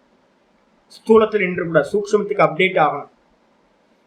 அதுக்கப்புறம் காரண பிரம்ம உபாசனைன்னு என்னன்னு கேட்டீங்கன்னா, காரண பிரம்ம உபாசனைக்கு பேரு யாரு காரணம், யாரு காரணம் அப்படின்னு கேட்டீங்கன்னா, மந்திரம்லாம் இப்ப நம்ம பார்த்துக்கிட்டு இருக்கமே, நான் தான் வந்து பாத்தீங்க அப்படின்னா இந்த இப்ப பார்த்துக்கிட்டு இருக்க மந்திரங்கள்லயே சொல்றாருல, நான் என்ன அப்படின்னு கேட்டீங்கன்னா, ஆச்சாரியார் இப்ப நேற்று பாடத்துல எல்லாம் நம்ம பார்த்துக்கிட்டு இருந்தோம். பிதாகமஸ்ய ஜகதக மாதா தாத்தா பிதாமக வேத்யம் பவித்திரம் ஓங்காரக ரிக்யஜு சாம ஏவச்ச ரிக்ஸாம எஜுரேவச்ச 17வது ஸ்லோகம் நேற்று பார்த்துருக்கோம். பிதாகமஸ்ய ஜகதக, நான் தான் பிதா, நான் தான் மாதா அப்படின்ற. அப்ப ஈஸ்வரன் என்னவா இருக்கார் அப்படின்னு கேட்டீங்கன்னா, ஈஸ்வரன் காரணமா இருக்கார். சரி, காரணம் வெளிப்பட்டவரா என்ன அப்படின்னு கேட்டீங்கன்னா, 4வது ஸ்லோகத்துல சொல்லியிருக்க வெளிப்படாதவர், வெளிப்படாதவர் அவ்யக்த மூர்த்தினா மயா ததமிதம் சர்வம், அவ்யக்தமா இருக்கிற என்னால இது எல்லாம் வியாபிக்கப்பட்டிருக்கு, நான் தான் அப்பா, நான் தான் அம்மா அப்படின்னு ஈஸ்வரன் சொல்லிட்டார். அப்ப காரண பிரம்ம உபாசனைன்னு மனசுல எடுத்துக்கிட்டீங்கன்னா, காரண பிரம்ம உபாசனைனா ஈஸ்வர உபாசனை. காரிய பிரம்ம உபாசனை அப்படின்னா ஹிரண்ய கர்ப்ப உபாசனையும் விராட் உபாசனையும் காரிய பிரம்ம உபாசனை. இதுக்கப்புறம் வந்து பாத்தீங்கன்னா மந்திரம், ரொம்ப முக்கியமான மந்திரம் என்ன சொல்லுது அப்படின்னா, ஈஷாவாசியத்துல 12வது மந்திரம் சொல்லுது, அந்தம் தம பிரவிசந்தியோ அசம்பூதி உபாசதே. இந்த காரண பிரம்ம உபாசனைக்கு இன்னொரு பேர் என்ன இருக்கு, என்ன பேரு அப்படின்னா, காரண பிரம்ம உபாசனைன்னு போட்டு பக்கத்துல போட்டுங்க, அசம்பூதி உபாசனைன்னு பேர். அசம்பூதி அப்படின்னா வெளிப்படாதது, அவ்யக்த உபாசனைன்னு பேர். காரண பிரம்ம உபாசனைக்கு என்ன பேரு, காரண பிரம்ம உபாசனைக்கு பேரு இதெல்லாம் நீங்க எழுதணும், எழுதிதான் வச்சுக்கணும், வேற வழி இல்லை, நோட்ஸ் எடுத்தே ஆகணும். காரண பிரம்ம உபாசனைனா ஈஸ்வர உபாசனை. ஈஸ்வரன் எப்படிப்பட்டவர், வெளிப்படாதவர். வெளிப்படாத தத்துவத்துக்கு என்ன பேரு அப்படின்னா அசம்பூதி அப்படின்னு பேர். அவ்யக்த உபாசனைன்னு சொல்லலாம் இதுக்கு பேர். சூன்ய உபாசனை நம்ம சொல்றோம் பாத்தீங்களா, வெளிப்படாதது என்னது. இப்ப இங்க வராங்க நம்ம இந்த பாண்டிச்சேரியில இருந்து ஒருத்தவங்க ஓங்காரணம் சுவாமின்னு ஒருத்தர் வர, வெட்டவெளி தியானம்னு சொல்லி ஒரு முக்கியமானது வந்து வச்சிருக்காங்க, நீங்க ஃபேமஸா பார்க்கலாம் எங்கேயாவது. அதே மாதிரி வந்து பௌத்த மதத்துல வந்து பாத்தீங்க அப்படின்னா சூன்ய தியானம்னு ஒரு ஃபேமஸானது ஒண்ணு போயிட்டு இருக்கு. அப்ப அதுக்கு சூன்ய தியானம்னு சொல்றதும் வெட்டவெளி தியானம், வெட்டவெளியில என்ன இருக்கும், ஒண்ணு இருக்காது இல்ல. வெட்டவெளியை வந்து பாத்தீங்கன்னா தியானம் பண்றது என்னது, ஒண்ணு இருக்காது. இதுக்கு என்ன பேரு அப்படின்னா டெர்மினாலஜி வந்து பாத்தீங்கன்னா என்னது, காரண பிரம்ம உபாசனை. வேதத்துல அதுக்கு பேரு காரண பிரம்ம உபாசனை. அதுக்கப்புறம் அவ்யக்த உபாசனை, அவ்யாக்கிருத உபாசனை, அதுக்கப்புறம் அசம்பூதி உபாசனை. 4 பேர் கொடுக்குறோம். காரண பிரம்ம உபாசனை, அவ்யக்த உபாசனை, அவ்யாக்கிருத உபாசனை, அப்புறம் அசம்பூதி உபாசனை. யாரெல்லாம் வந்து பாத்தீங்க அப்படின்னா இந்த சூன்ய தியானத்தை, காரண பிரம்மத்தை வந்து பாத்தீங்கன்னா ஒண்ணுமில்லை சூன்யம் அப்படின்னு யாரெல்லாம் உபாசிக்கிறார்களோ அவங்க என்ன ஆகுறாங்க சுவாமி அப்படின்னா அந்தம் தம பிரவிசந்தி. அந்தம் தம பிரவிசந்தி, அந்தம் தம அப்படின்னா கருகும் இருட்டுல வந்து பாத்தீங்கன்னா பிரவேசத்தை அடைகிறார்கள். கருகும் இருட்டுனா என்ன சுவாமி அப்படின்னு கேட்டீங்கன்னா, ஏன்னா விஷ்ணு புராணத்துல ஒரு ஸ்லோகம் சொல்லுது, யாரெல்லாம் ஈஸ்வரன் வந்து சூன்யமா இருக்கார், ஈஸ்வரனுக்கு நாமம் இல்லை, ஈஸ்வரனுக்கு வந்து பாத்தீங்கன்னா ரூபம் இல்லை அப்படின்னு யாரெல்லாம் வந்து பாத்தீங்கன்னா உபாசிச்சு உபாசிச்சு உபாசிச்சு அதோட ஒன்றுபடுகிறார்களோ, சூன்யமா ஆகிறாங்களோ, எவனவன் எதை உபாசிக்கிறானோ, எவ்விதமா உபாசிக்கிறானோ அவனவன் அவ்விதமாகவே அதை அடைகின்றான். அப்ப ஈஸ்வரனை வந்து பாத்தீங்கன்னா சூன்யம் சூன்யம் சூன்யம், நாமம் இல்ல ரூபம் இல்லைன்னு எவர்கள் எல்லாம் உபாசிக்கிறார்களோ அவர்கள் என்ன ஆகிறாங்கன்னு கேட்டீங்கன்னா மிகவும் அந்தகாரத்தை, இருளை அடைகின்றார்கள். எவ்வளவு காலம் சுவாமி அப்படின்னு கேட்டீங்கன்னா மந்திரம் சொல்லுது, பூர்ணம் சதசகசிரம் திஷ்டந்தி அவ்யக்த சிந்தகாக.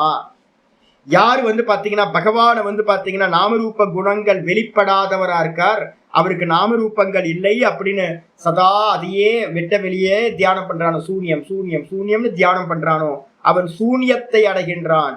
அதுக்கு சாஸ்திரத்துல என்ன பேரு அப்படின்னா பிரகிருதி லயம். அதுக்கு என்ன பேரு? பிரகிருதி லயம்னு பேரு. 1,00,000 மன்வந்தரங்கள். எவ்வளோ? 1,00,000 மன்வந்தரங்கள். சதம் சகஸ்திரம். 1,00,000 மன்வந்தரங்கள். எந்த ஒரு துக்கமும் இல்லாமல் எப்படி நம்ம தூங்கி போறோமோ, 3 மணி நேரம் 4 மணி நேரம் நல்லா தூங்குறோமா? நான் நைட் வந்து பாத்தீங்கன்னா ஒரு சின்ன பேராசிட்டமல் போட்டேன். ஒரு சின்ன ஒரு 350 650 பிரேக் பண்ணி சின்னதா போட்டேன். ஒரு 300 ml போட்டா அது வந்து பாத்தீங்கன்னா எனக்கு ஒரு 4 மணி நேரத்தை வந்து பாத்தீங்கன்னா என்ன ஆயிடுச்சு, நல்லா தூங்கி எந்திரிச்சேன். 4 மணி நேரத்துல எனக்கு என்ன ஆச்சுன்னு ஒன்னும் தெரியாது. ஆனா திரும்ப எந்திரிக்கும் போது எப்படி எந்திரிக்கிறேன்? நேத்து எங்க விட்டனோ அதேதான் திரும்பவும் ஆரம்பிக்கிறேன். இதே மாதிரிதான் இதே மாதிரிதான் வந்து பாத்தீங்கன்னா இந்த சூன்ய தியானத்தை பண்றவங்க என்ன பண்ணுவாங்கன்னு கேட்டீங்கன்னா 1,00,000 மன்வந்தரம். என்னோட 300 ml வந்து பாத்தீங்கன்னா எம்ஜி 300 mg வந்து பாத்தீங்கன்னா எனக்கு என்ன கொடுத்துருக்கு? 4 மணி நேரம் தூங்குறத கொடுத்துருக்கு. எதுவுமே தெரியாம தூங்கி போயிட்டேன். இன்னைக்கு காலையில் ரொம்ப நல்லா ஃப்ரெஷ்ஷா எந்திரிச்சிருக்கேன். இதே மாதிரி தான் வந்து பாத்தீங்கன்னா 1,00,000 மன்வந்தரங்கள் தூங்குறதுக்கு ஏதாவது ஒரு டேப்லெட் இருக்கா சுவாமி அப்படின்னு கேட்டீங்கன்னா 1,00,000 மன்வந்தரங்கள் தூங்கி எந்திரிக்கிறதுக்கு பேரு பிரகிருதி லயம் அப்படின்னு பேரு. அதுக்கு என்ன உபாசனை? சூன்ய தியானம். ஈஸ்வரனை சூன்யமா தியானம் பண்றது. அதுக்காக வந்தோம், சூன்யமா போறதுக்காக வந்தோம். நம்ம சனாதன தர்மம் வந்து பாத்தீங்கன்னா எங்கேயாவது வந்து பாத்தீங்கன்னா சமாதியை நிந்தனை செய்கிறது அப்படின்னா அந்த சனாதன தர்மம் பண்ணக்கூடிய நிந்தனை எது அப்படின்னா இந்த பிரகிருதி லயம் சொல்லக்கூடிய இந்த சூன்யத்தை அடைதல் தான் நிந்தனை செய்யக்கூடியது. அப்ப ஈஸ்வரனை மனசுல எப்பவுமே வச்சுக்கணும். நாம ரூப குணங்கள் இல்லாதவரா ஈஸ்வரனை தியானம் செய்யக்கூடாது. ஏன்? கருகும் இருட்டில் அந்தம் தம பிரவிசந்தி. கருகும் இருட்டுல வந்து பாத்தீங்கன்னா பிரவேசத்தை இடம். தூக்கத்துல அப்படித்தானே போறோம். தூக்கத்துல என்ன ஆனோம்? ஒன்னும் தெரியல, இருட்டுல போய் உள்ள இதாயிட்டோம், மெர்ஜ் ஆயிட்டோம். இதே மாதிரி தூக்கத்துல போனா 4 மணி நேரம் தெரிஞ்சுதா உங்களுக்கு? 4 மணி நேரம் தெரியுமா? வெளியில வந்ததுக்கு அப்புறம் தானே டைம் பாக்குறீங்க. அதே மாதிரி 1,00,000 மன்வந்தரங்கள் போயிடும். புருஷார்த்தஹீனம். மோட்சம் அடைய வேண்டிய ஆள் வந்து பாத்தீங்க அப்படின்னா வேஸ்ட் பண்ணிட்டான். 1,00,000 மன்வந்தரங்களை வேஸ்ட் பண்ணிட்டான். அப்ப அது வந்து பாத்தீங்கன்னா நிந்தனை. சரி, அதை காட்டிலும் வந்து பாத்தீங்கன்னா யாரு வந்து பாத்தீங்கன்னா ததோ பூய இவதே தமோயவு சம்பூத்தியாகும் ரதாஹ. மந்திரம் ஈஷாவாசியத்துல 12ல 2வது லைன் சொல்லுது. இவர்களை காட்டிலும் இந்த ஈஸ்வர உபாசனை பண்றானே அவனை காட்டிலும் அதிகமான இருட்டுல வந்து பாத்தீங்கன்னா பிரவேசத்தை அடைகிறார்கள். யாருப்பா அப்படின்னா இந்த ஹிரண்ய கர்ப்ப உபாசனைன்னு சொல்ற காரிய பிரம்ம உபாசனை இருக்குல்ல, சம்பூத்தின்னு பேர். அதுக்கு பேர் காரிய பிரம்ம உபாசனைன்னு எதை எடுக்கணும்? விராட் உபாசனை, ஹிரண்ய கர்ப்ப உபாசனை. இந்த ரெண்டும் ஹிரண்ய கர்ப்ப உபாசனை வந்து பாத்தீங்கன்னா சூக்ஷ்மம், விராட் உபாசனை வந்து பாத்தீங்கன்னா ஸ்தூலம். இந்த ரெண்டும் வெளிப்பட்டது. இந்த வெளிப்பட்டதுக்கு பேரு என்ன பேரு? காரிய பிரம்ம உபாசனைன்னு பேரு. இதுக்கு இன்னொரு பேரு இங்க வேதாந்தத்தை சொல்லுது, வியக்த உபாசனான்னு பேரு. வியக்த உபாசனா. இதுக்கு வந்து பாத்தீங்கன்னா இன்னொரு உபாசனா வந்து பேரு என்ன பேரு? சம்பூதி உபாசனான்னு பேரு. வெளிப்பட்டதை வந்து பாத்தீங்கன்னா உபாசிக்கிறதுக்கு பேரு சம்பூதி உபாசனா, இல்லைன்னா வியக்த உபாசனா. இப்ப நம்ம எல்லாம் பண்ணிக்கிட்டு இருக்கோமே, நம்ம பண்ணிக்கிட்டு இருக்க ஆல்மோஸ்ட் வந்து பாத்தீங்கன்னா வியக்த உபாசனை தான். சிவலிங்கத்தை வச்சிருக்கீங்களா? ஆமா வச்சிருக்கேன் சாமி. தண்ணியில தண்ணி ஊத்துறீங்களா? ஆமா சாமி. அப்ப நீங்க எதை பண்றீங்க அப்படின்னா வியக்த உபாசனை தான் பண்ணிட்டு. யாருக்காவது நல்லது பண்றீங்களா? தான தர்மங்கள் பண்றீங்களா? ஆமா சாமி. அப்ப வியக்த உபாசனை தான் பண்றீங்க. இதுலயே யாரு நின்னுட்டானோ, ஃப்ரீஸ் ஆயிட்டானோ, யாரெல்லாம் வந்து பாத்தீங்கன்னா இன்ஸ்டிடியூஷன் எல்லாம் இதுல நின்று போச்சு நிறைய. இதை யாரெல்லாம் பண்ணிக்கிட்டு இருக்காங்களோ அவங்க வந்து பாத்தீங்கன்னா அந்த ஈஸ்வர உபாசனை பண்ணாங்களே அவங்களை காட்டிலும் அதிகமான இருட்டுல வந்து பாத்தீங்கன்னா பிரவேசம் செய்கிறார்கள். அதிகமான இருட்டுல பிரவேசம் பண்றாங்க. ஏன் அப்படின்னு கேட்டீங்கன்னா ஈஸ்வரனை எப்படி பண்ணிருக்கோம்? நம்ம என்ன சொல்லிருக்கோம்? ஈஸ்வரனுக்கு லட்சணம் அபிஜானந்தி மாமூடாகா. என்னை வந்து அறியறதே இல்லை முட்டாள்கள். என்னை வந்து பாத்தீங்கன்னா நான் வெளிப்படாதவன் என்று அறியவில்லை, அவ்வியக்தமா நான் இருக்கேன் அப்படின்னு எல்லா இடத்துலையும் வியாபிச்சிருக்கேன்னு என்னை அறியாமல் என்ன பண்றாங்க அப்படின்னு கேட்டீங்கன்னா முட்டாள்கள், மூர்க்கர்கள். மாயையினால மூடப்பட்டு அவங்க வந்து அறிவு போயிடுச்சு, பறி போயிடுச்சு. ஈஸ்வரனா இருக்கிற என்னை வந்து பாத்தீங்கன்னா வெளிப்படாத என்னை வெளிப்பட்டவன் அப்படின்னு நினைச்சிட்டு இருக்காங்க. இந்த விக்கிரகத்துல இருக்கார், இதுல இருக்கார், அதுல இருக்கார். இந்த மலைதான் வந்து பாத்தீங்கன்னா இந்த மலையா அருணாச்சல மலையா வந்து சிவன். ஆனா நானும் சொல்லிட்டு இருக்கேன், இங்க இருக்கவங்க எல்லாரும் மலையை சுத்திட்டு இருக்காங்க. முட்டாள்களே, மூர்க்கர்களே, சொல்லாமா அப்படின்னா ஆமா ஈஸ்வரன் எல்லா இடத்துலயும் வியாபகமா இருக்காங்க. அண்ணா அருணாச்சலத்துல மட்டும் வந்து மலையில மட்டும் இல்ல, கணுக்கணுலையும் இந்த உலகத்துல அவ்யக்த மூர்த்தினா ததமிதம் சர்வம். எல்லாத்துலயும் வந்து பாத்தீங்கன்னா நீக்கமர நிறைஞ்சிருக்கார் இறைவன். இதுதான் அப்சல்யூட்.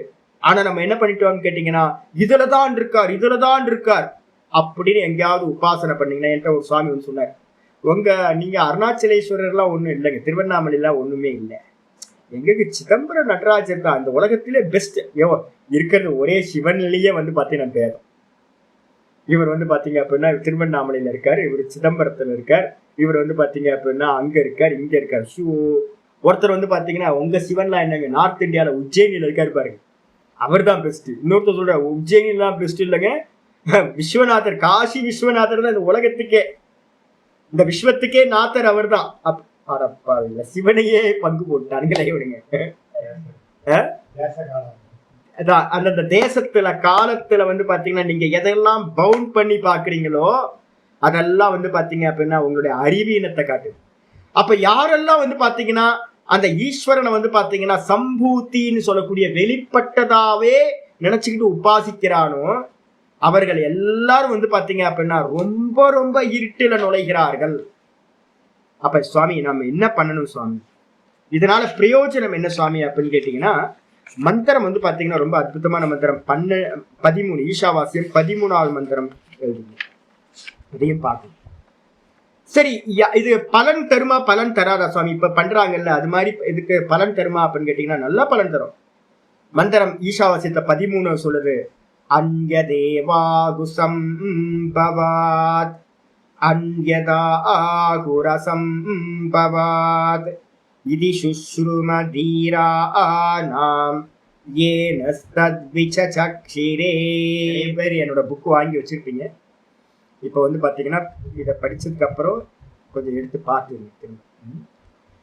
அந்நியதேவாகு சம்பவாத், எதெல்லாம் இந்த உலகத்துல காரிய பிரம்ம உபாசனை சம்பூதி உபாசனை சொல்றோம்ல, வெளிப்பட்டதற்காக எதெல்லாம் நம்ம பண்றோமோ, ஈஸ்வரன் ஈஸ்வரன் பாவிச்சு எதையெல்லாம் பண்றோமோ அதோட பலன் அந்நியத்து ஏவ, அதுக்கான பலன் வேற. காரிய பிரம்மத்தோட வெளிப்பட்டதோட உபாசனை எதெல்லாம் பண்றோமோ, கர்மயோகமா இல்ல வந்து பாத்தீங்கன்னா சேவையா இந்த ஜெகத்துக்கு எதை பண்றோமோ, கூட வந்து பாத்தீங்க அப்படின்னா இந்த விராட் பாவனையில எதையெல்லாம் பண்றோமோ, இரண்ய கர்ப்பத்துக்குன்னு எதெல்லாம் பண்றோமோ, இது எல்லாம் வந்து பாத்தீங்கன்னா பலன் எல்லாமே அந்நிய தேவை, வேறானதுதான்.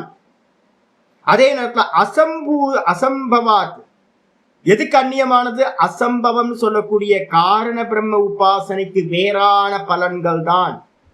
அதே வந்து பாத்தீங்கன்னா காரண பிரம்ம உபாசனையினால என்ன பலன் கிடைக்கும்? பிரகிருதி லயம், அது வேற.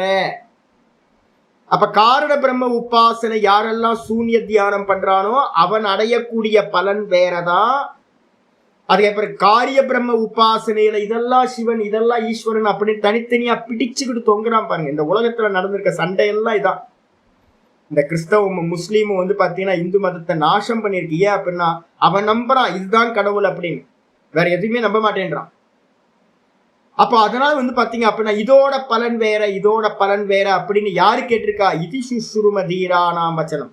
இது மாதிரி ரிஷிகளோட நம்ம வேதத்துல வந்து பாத்தீங்கன்னா ரிஷிகளோட வச்சனத்தை நாங்கள் கேட்டிருக்கின்றோம் அப்படின்னு வந்து பாத்தீங்கன்னா சொல்லுது. அப்ப என்ன பலன் சுவாமி அப்படின்னு கேட்டீங்கன்னா, என்ன பலன் சுவாமி? வெளிப்பட்டதை உபாசிச்சீங்கன்னா என்ன பலன்? சம்பூதிம் ச விநாசஞ்ச, ஈஷாவாசியத்துல 14வது மந்திரம். சம்பூதிம் ச விநாசஞ்ச யஸ்தத்வேதோ பயகுஸ்ஸஹ. சாமி பலன் சொல்லலையா சுவாமி? இந்த மந்திரத்தை ஆரம்பிக்கிற முன்னாடி பலன் சொல்லிடுங்க சுவாமி. நீங்க வந்து பாத்தீங்க அப்படின்னா பலன் என்ன தெரியுங்களா? கர்மயோகம் எங்கேயாவது ஆரம்பிச்சு பாத்திருக்கீங்களா? இன்ஸ்டிடியூஷன் இந்த உலகத்துல வந்து பாத்தீங்கன்னா இப்ப கூட யூடியூப்ல ஃபேஸ்புக்ல வந்துகிட்டே இருக்கு. நாங்க நேற்று கூட ஒரு யூடியூப் பார்த்த ஒரு அம்மா வந்து பாத்தீங்க அப்படின்னா ரொம்ப கிரேட்டா பண்ணிட்டு இருக்காங்க. ஏன்னா டெட் பாடி வந்து பாத்தீங்கன்னா அநாத பணங்களை வந்து பாத்தீங்கன்னா அதுக்கு முறையா காரியம் பண்றது. ஐயோ, மத்திய பிரதேசம், மகாராஷ்டிரா இந்த கொரோனா சமயத்துல இருந்து அவங்க பண்ணிட்டு இருக்காங்க. ரொம்ப யங்கு, வயசு ரொம்ப கம்மி. ஏதோ பகவான் வந்து பாத்தீங்கன்னா பூர்வ ஜென்ம புண்ணியம், நல்ல ஒரு உள்ள மனசுல எண்ணம் கொடுத்துருக்காரு. எல்லா டெட் பாடிக்கும் அநாத படங்களுக்கும் முறையா சம்ஸ்காரங்களை பண்ணி புதைக்கிறாங்க. அதுக்கப்புறம் வந்து பாத்தீங்கன்னா அந்த சிராத்த கர்மாக்கள்லாம் முறையா பண்றாங்க. எல்லாத்துக்கும் யாருன்னே தெரியாது, ஒரு அம்மா பண்ணிட்டு இருக்காங்க. நேத்து ஒரு அம்மா வந்து பாத்தீங்கன்னா சின்ன பொண்ணு, ஒரு 20 வயசு 22 வயசு தான் இருக்கும். அந்த பொண்ணு வந்து பாத்தீங்கன்னா ரோட்ல இருக்க நாய்க்குட்டி எல்லாத்தையும் கொண்டு வந்து கேர் பண்ணி அதெல்லாம் தொடச்சி எல்லாம் பண்ணிட்டு இருக்கு. என்னைக்காவது அவங்க எல்லாம் ஒவ்வொரு சின்ன சின்ன சேரிட்டி வந்து பாத்தீங்கன்னா ஒரு ட்ரஸ்ட் ஓபன் பண்ணிருக்காங்க, எல்லாம் போயிட்டு இருக்கு. நீங்க என்னைக்காவது அன்னதானம் பண்ணிக்கிட்டு இருக்க இடம் நாசமா போச்சுன்னோ, இது மாதிரி சேரிட்டி ஒர்க் பண்றவங்க வந்து பாத்தீங்கன்னா வீணா போயிட்டாங்களா அப்படின்னு சொல்றீங்க அப்படின்னா யாரும் வீணா போயிருக்க மாட்டாங்க. பகவான் பிரகிருதி என்ன பண்ணும் தெரியுங்களா உங்களுக்கு? சம்பூதி உபாசனை எவர்கள் எல்லாம் பண்றாங்களோ அவங்களுக்கு அனிமாதி சித்திகள், அஷ்ட ஐஸ்வர்யங்களும் சித்திக்கும். நல்லா புரிஞ்சுங்க. யாரெல்லாம் வந்து பாத்தீங்க அப்படின்னா இந்த உலகத்துக்கு நல்லது பண்றீங்க, குடுக்க குடுக்கதான் சுரக்கும். நல்லா புரிஞ்சுங்க, பயப்படாதீங்க. இந்த கிணறு வந்து பாத்தீங்கன்னா தண்ணி எடுத்துக்கிட்டே இருந்தீங்க அப்படின்னா தண்ணி சுரந்துகிட்டே இருக்கும். இந்த ஜெகத்துக்கு நீங்க வந்து பாத்தீங்கன்னா ஸ்தூலமா எதெல்லாம் பண்ணிக்கிட்டே இருக்கீங்களோ கெட்டே போக மாட்டீங்க. கொஞ்சம் கூட உங்களுக்கு நாசம் உண்டாகாது. நல்ல ஐஸ்வர்யங்கள் எல்லாம் பிராப்தி ஆகும். இந்த பிரகிருதி ஈஸ்வரன், ஈஸ்வரன் பார்த்துக்கிட்டே இருப்பார், கொடுத்துக்கிட்டே இருப்பார். நீ பண்ணு, நல்லா பண்ணு, நல்லா பண்ணு. 10 ரூபாய்க்கு ஆரம்பிச்சியா நல்ல காரியத்தை, ஒரு கோடி ரூபாய் கொடுக்குறேன், இன்னும் நல்லா பண்ணு அப்படின்னு கொடுத்துக்கிட்டே இருப்பார். ஒவ்வொரு ட்ரஸ்டையும் யோசிச்சு பாருங்க. இந்தியா ஃபுல்லா இருக்கிற ட்ரஸ்ட் எல்லாம் ஆரம்பிக்கும் போது வந்து பாத்தீங்கன்னா சிம்பிளா ஆரம்பிச்சிருப்பாங்க. இப்ப பாத்தீங்க அப்படின்னா பெரிய பெரிய நிறுவனங்களா பெருசா இன்ஸ்டிடியூஷன் வளர்ந்துருக்கும், கோடிக்கணக்கான ரூபாய் எல்லாம் நடந்துட்டு இருக்கும். ஆனா அதோட மூலத்தை பாத்தீங்க அப்படின்னா அல்பமா 2 பேருக்கு 3 பேருக்குன்னு பண்ண ஆரம்பிச்சிருப்பாங்க. அப்ப என்ன தெரியுது அப்படின்னு கேட்டீங்கன்னா, காரிய பிரம்ம உபாசனை நீங்க பண்ண பண்ண பண்ண பண்ண என்னாகும், வெளியில ஸ்தூலமா பண்ணினீங்கன்னா அன்னதானம், கோயில் கட்டுறது, எஜுகேஷன் கொடுக்கறது, நாய்க்குட்டியை பாக்குறது, டெட் பாடியை எரிக்கிறது, இது மாதிரி எதெல்லாம் ஸ்தூல கர்மாவா நீங்க பண்றீங்களோ உங்களுக்கு இந்த ஸ்தூலமான வெல்த் வந்து பாத்தீங்கன்னா அதிகமாயிட்டே போகும். ஹிரண்ய கர்ப்ப உபாசனை சூக்ஷ்மம் இருக்குல்ல, அது ஹிரண்ய கர்ப்ப உபாசனை, அதுவும் காரிய பிரம்ம உபாசனை. அதை நீங்க பண்ணினீங்கன்னா உங்களுக்கு அனிமாதி சித்திகள் வந்து பாத்தீங்கன்னா உண்டாகும். இல்ல அப்படின்னா தேவலோக மாதிரியான லோகங்கள்ல போய் ஆனந்தமா வந்து பாத்தீங்கன்னா நல்ல அஷ்ட ஐஸ்வர்யங்களோட அனிமாதி சித்திகளோட இருக்கலாம். அப்போ சம்பூத்தின்னு சொல்லக்கூடிய விராட் உபாசனை, ஹிரண்ய கர்ப்ப உபாசனைனால என்ன கிடைக்கும் அப்படின்னு கேட்டீங்கன்னா ஐஸ்வர்யங்கள் கிடைக்கும். காரண பிரம்ம உபாசனையை பண்றதுனால என்ன கிடைக்கும்? 1,00,000 மன்வந்தரம் ஃப்ரீஸ் ஆயிடலாம் சூன்ய தியானம் பண்றதுனால. மனசுல புரிஞ்சு இவ்வளவுதாங்க. அப்போ நீங்களோ நானோ இப்ப என்ன பண்ண போறோம் சுவாமி? இப்ப நீங்களோ நானோ என்ன பண்ணணும் சுவாமி அப்படின்னு கேட்டீங்கன்னா மந்திரம் 14 ஈசாவாசியம் 14 சொல்லுது. சம்பூதிம் ச விநாசஞ்ச யஸ்தத்வேதோ பயகுஸ்ஸஹ விநாசேன மிருத்யும் தீர்த்வா சம்பூத்யாமிருதமஸ்னுதே. இப்ப நம்ம என்ன பண்ண போறோம் அப்படின்னு கேட்டீங்கன்னா, ஒரு கேட்டகரி பீப்புள் என்ன பண்ணிட்டாங்க, கர்மயோகத்துல நின்ட்டாங்க. அடுத்த கேட்டகரி பீப்புள் என்ன பண்ணிட்டாங்க, வைதிகர்களா இருக்கிறவங்க அக்னியே போதும்னு அக்னி உபாசனையில நின்ட்டாங்க. அதுக்கு அடுத்த பீப்புள் என்ன பண்ணிட்டாங்க, பிராணன்லயே நின்ட்டாங்க. இன்னும் கொஞ்சம் பீப்புள் என்ன பண்ணிட்டாங்க, ஓங்காரத்துல நின்ட்டாங்க, இதுதான் கடவுள் அப்படின்னு. அப்ப வந்து இப்ப நீங்களோ நானோ ஒருத்தர் என்ன பண்ணிட்டாங்க, சூன்ய தியானத்துல நின்ட்டாங்க. போய் எல்லாம் என்னன்னா ஒரு தோசைய என்ன பண்ணிட்டாங்க, பங்கு போட்டுக்கிட்டாங்க. அவங்களுக்கு வந்து பாத்தீங்கன்னா ஃபுல்லா வந்து பாத்தீங்கன்னா பூரண உபாசனை என்னன்னு தெரியல. அப்ப உபாசனை பண்றவன் என்ன பண்ணணும்? இப்ப நீங்களோ நானும் உபாசனை பண்ண போறோம். என்ன பண்ணணும் சுவாமினா, ஈஷாவாசியத்துல 14வது மந்திரம் நமக்கு பிரமாணம் என்ன சொல்லுது அப்படின்னு கேட்டீங்கன்னா, சம்பூதிம் ச விநாசம் ச. சம்பூதி உபாசனை எது வந்து பாத்தீங்கன்னா அசம்பூத்தின்னு சொல்லக்கூடியதோ அந்த காரண பிரம்ம உபாசனை இருக்குல்ல, ஒரு போட்டுக்கணும் இந்த இடத்துல. அசம்பூதி உபாசனான்னு பேர் ஆரம்பிக்கிறது. அசம்பூதி உபாசனா காரண பிரம்ம உபாசனை, அதனாலையும் அதுக்கப்புறம் விநாசம் அப்படின்னு சொல்லக்கூடியது காரிய பிரம்ம உபாசனை. நீங்க எதையாவது அடைஞ்சிங்கன்னா இந்த உலகத்துல ஏதாவது நிக்குமா? ஒரு நாள் மண்ணோட மண்ணா போயிடும்ல, எல்லாம் மண்ணோட மண்ணா தான் போகும். காரிய பிரம்மம் எல்லாமே மண்ணோட மண்ணா போயிடும். காரண பிரம்ம உபாசனைகள் எல்லாமே நீங்க எதை அடைஞ்சாலும் 1,00,000 மன்வந்தரம் இல்லாம போயிடுவீங்க. அப்ப அந்த காரண பிரம்ம உபாசனையும் காரிய பிரம்ம உபாசனையும் லிமிட் தனித்தனியா பண்ணுனீங்க அப்படின்னா அது லிமிட்டு. எல்லாமே வந்து பாத்தீங்கன்னா நஷ்டத்தை அடையும். அப்ப என்ன பண்ணணும் அப்படின்னு கேட்டீங்கன்னா ரெண்டுத்தையும் சேர்த்து ஒருத்தன் அறிய வேண்டும். மனசுல எல்லாம் புரிஞ்சுங்க. ரெண்டுத்தையும் சேர்த்து அறியறது என்ன சுவாமி அப்படின்னு கேட்டீங்கன்னா நான் அதுக்காக தான் ஸ்டெப்ஸ் சொல்றேன். சுத்த பிரம்மம் என்னது? ஏக்கமேவ அத்விதீயம். சதேவ சோமிய இதமக்ர ஆசீத் ஏக்கமேவ அத்விதீயம். இந்த ஜெகத்து உண்டாகிறதுக்கு முன்னாடி ஒரே ஒரு பிரம்ம தத்துவம் மட்டும்தான் இருந்துச்சு.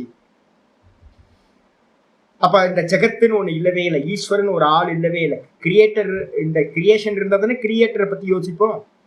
இந்த ஜெகத்து உற்பத்தி ஆகிறதுக்கு முன்னாடி இருந்தது ஒரே தத்துவம், பிரம்ம தத்துவம் மட்டும்தான் இருந்துச்சு, ஒரே ஒரு தத்துவம்.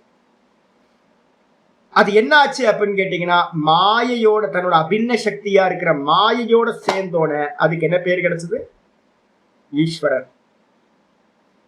அப்ப மாயான்றது வந்து பாத்தீங்கன்னா ஒண்ணு இருக்கா இல்லையா? மாயான்னு ஒண்ணு இருக்கா இல்லையா? மெஜிஷியன் இருக்கான். மெஜிஷியன் இருக்கிற மாயையை பிரிக்க முடியுமா? இல்ல ஒரே ஆள் தானே? மெஜிஷியன் இருக்கிற சக்தி அந்த மெஜிஷியனோட ஒன்னா இருக்கிறது. அது தனியா இது என்னோட மாயா அப்படின்னு தனியாலாம் மெஜிஷியன் காட்ட முடியாது. எனக்கு ஒரு தோசை கொடுங்க, என்னோட மாயைக்கு ஒரு தோசை கொடுங்கன்னு மெஜிஷியன் கேட்க முடியாது. அப்ப என்ன பண்ணணும்னு கேட்டீங்கன்னா அதே மாதிரி சுத்த சைத்தன்யம் ஒன்னே ஒண்ணுதான். அது கூட வந்து பாத்தீங்கன்னா அபின்ன சக்தியா, மாயைன்னு ஒண்ணு அபின்ன சக்தியா சொல்றோம். இந்த ரெண்டுன்னு சொல்லும் போது என்ன ஆயிடுதுன்னு கேட்டீங்கன்னா ஈஸ்வரன் அப்படின்னு அதுக்கு பேர் வந்துடும். அப்ப மனசுல நல்லா புரிஞ்சுக்கணும், சுத்த பிரம்மம் தான் ஈஸ்வரன். அவர் எப்படி இருக்காரு அந்த ஈஸ்வரன் அப்படின்னு கேட்டா தூக்கத்துல இருக்காருல்ல, அதான் காரண சரீரம்னு பேரு. அந்த தூக்கத்துல இருக்கிற மாதிரியே இந்த கிரியேஷன் உண்டாகிறதுக்கு முன்னாடி அந்த ஈஸ்வரன் தன்னுடைய மாயையோட இருந்தார், அர்த்தநாரீஸ்வரரா இருந்தார். அவர் என்ன பண்றாரு அப்படின்னு கேட்டீங்கன்னா அப்ப அப்ப நம்ம ஈஸ்வர உபாசனைக்கும் பிரம்ம உபாசனைக்கும் ஏதாவது வித்தியாசம் இருக்குமா? ஈஸ்வரன் தான் பிரம்ம. மனசுல நல்லா புரிஞ்சுக்கணும், இதை இது பண்ணிடணும். தத்துவமசின் மகா வாக்கியம் நம்ம சொல்றோமே, தத்துவமசி சொல்லும் போது அந்த பிரம்மத்தோட ஐக்கியம், பிரம்மத்தோட ஐக்கியம் சொல்றீங்களே, பிரம்மத்தோட ஐக்கியம் என்ன தெரியுங்களா? ஈஸ்வரனோட ஐக்கியம், ஜீவ ஈஸ்வர ஐக்கியம். ஈஸ்வரனும் பிரம்மமும் வேறில்லை, ஈஸ்வரனும் சைத்தன்யமும் வேறில்லை. அப்ப ஈஸ்வரன் எப்ப வந்தார் அப்படின்னு கேட்டீங்கன்னா கிரியேஷன்ல இருந்து பார்க்கும் போதுதான் ஈஸ்வரன். அவர் தன்னிலையில் ஈஸ்வரன் இல்லை. நல்லா புரிஞ்சுங்க, தன்னிலையில் ஈஸ்வரன் சுத்த பிரம்மமா தான் இருக்கார். ஆனா ஜீவனோட நிலையில இருந்து பார்க்கும்போது என்ன தெரியுது? அவர் வந்து பாத்தீங்கன்னா மாயோடு சேர்ந்த ஈஸ்வரன் அப்படின்னு நம்ம சொல்றோம். இங்க இருந்து பூமியில இருந்து பார்க்கும் போதுதான் சூரியன் மேகத்தால மறைச்சிருக்கான். மேகம் மறைச்சிருக்கு சூரியனை, பாதி தெரியுது பாதி தெரியலன்னு சொல்றோம். இதே வந்து சூரியன் நிலையில இருந்து பாத்தீங்க அப்படின்னா சூரியனுக்கு மேகமே இல்லை. அதே மாதிரி ஈஸ்வரனை நம்ம ஜீவபாவத்திலிருந்து பார்க்கும் போதுதான் இந்த கிரியேஷனை பார்க்கிறோம். நான் இந்த தேகத்தை பார்க்கிறேன், இது எல்லாத்தையும் பார்க்கும் போதுதான் இதுக்கு ஒரு கிரியேட்டர் வேணும் அப்படின்னு நான் என்ன பண்றேன்? சுத்த சைத்தன்யத்தோட மாயையை சேர்த்து ஈஸ்வரன் அப்படின்னு நம்ம சொல்லிக்கிட்டு இருக்கோம். அப்ப நம்ம சொல்லும் போது கூட ஈஸ்வரன் என்னவா இருக்காரு? சுத்த சைத்தன்யமா தான் இருக்க, சுத்த பிரம்மம் தான். அப்ப மனசுல நல்லா புரிஞ்சுக்கணும், ஈஸ்வரன் என்பவன் சுத்த பிரம்மம். அடிச்சா இதுக்கு அடுத்தது அந்த சுத்த பிரம்ம மாயோட சேர்ந்து இருக்கு தூக்கத்துல ஒண்ணும் இல்லை. அடிச்சா இப்ப நீங்க உபாசனை, ஈஸ்வர உபாசனை பண்ணணும்னா எப்படி பண்ணணும்? ஒண்ணு இல்லைன்னு பண்ணலாமா? தூக்கத்துலதான் வந்து பாத்தீங்கன்னா ஒண்ணும் இல்லையே. இந்த கிரியேஷனுக்கு முன்னாடிதான் வந்து பாத்தீங்கன்னா ஒண்ணும் இல்லாம இருந்துச்சு, சூன்யமா தானே இருந்துச்சு. அப்ப ஈஸ்வரனை உபாசிக்கிறது சூன்யம்னு பண்றது. தூக்கத்துல இருக்கிற மாதிரி ஈஸ்வரன் இருக்கார், சூன்யம். எவ்வளவு ஆனந்தம் இல்ல? தூக்கத்துல ஆனந்தம் தானே, ஆனந்தம். அப்ப ஈஸ்வரன் வந்து பாத்தீங்கன்னா சூன்யம். சரி, இதுதான் காரண பிரம்ம உபாசனைன்னு பேர். தூக்கத்துல இருக்கிற நிலையில ஈஸ்வரனை வந்து பாக்குறது கிரியேஷனுக்கு முன்னாடி. கிரியேஷன் ஆகும்போது அவர் என்ன ஆகிறார்? தூக்கத்துல என்னெல்லாம் இருந்துச்சுன்னு சொன்னோம்.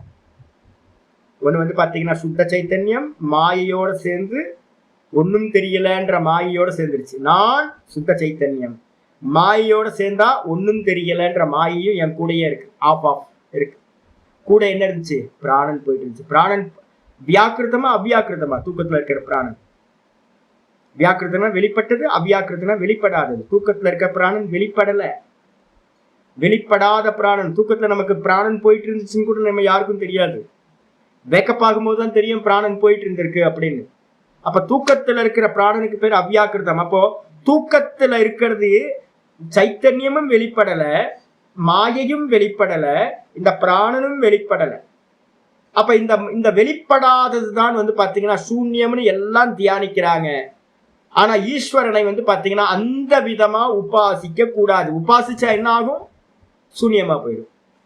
எவ்வளவு நாள் அதோட மெர்ஜ் ஆயிட்டீங்க அப்படின்னா, நம்ம தூங்குறது 4 மணி நேரம் தூங்குறோம். அதே உட்கார்ந்து உபாசிச்சு சூன்யத்தை உபாசிச்சீங்கன்னா 1,00,000 மன்வந்தரம் காண போயிடும். அந்த தூக்கத்துல இருந்த நான் ஒன்னும் தெரியலன்ற அந்த சைத்தன்யத்தோடு சேர்ந்த மாயை கூட பிராணன், இதுதான் பாத்தீங்கன்னா வெளிப்படும் போது, வேக்கப் ஆகும் போது என்னவா வெளிப்படுதுன்னா புத்தி. முதல் தத்துவம் புத்தி. புத்திக்கு அடுத்து என்ன உண்டாச்சு?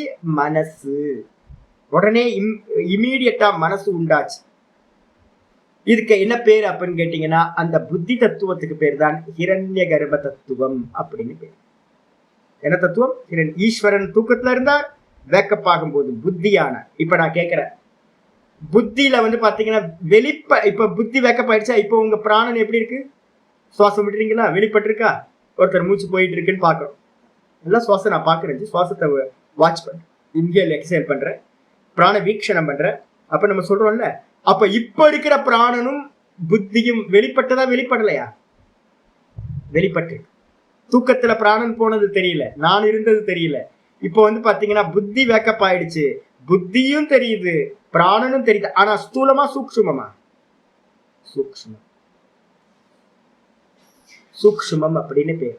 அப்ப பாத்தீங்க அப்படின்னா, இப்போ பிராணன், வெளிப்பட்ட பிராணன் சூக்ஷ்மம், வெளிப்பட்ட புத்தி சூக்ஷ்மம், அது கூட பாத்தீங்கன்னா மனசையும் போட்டுங்க, வெளிப்பட்ட மனசு சூக்ஷ்மம்.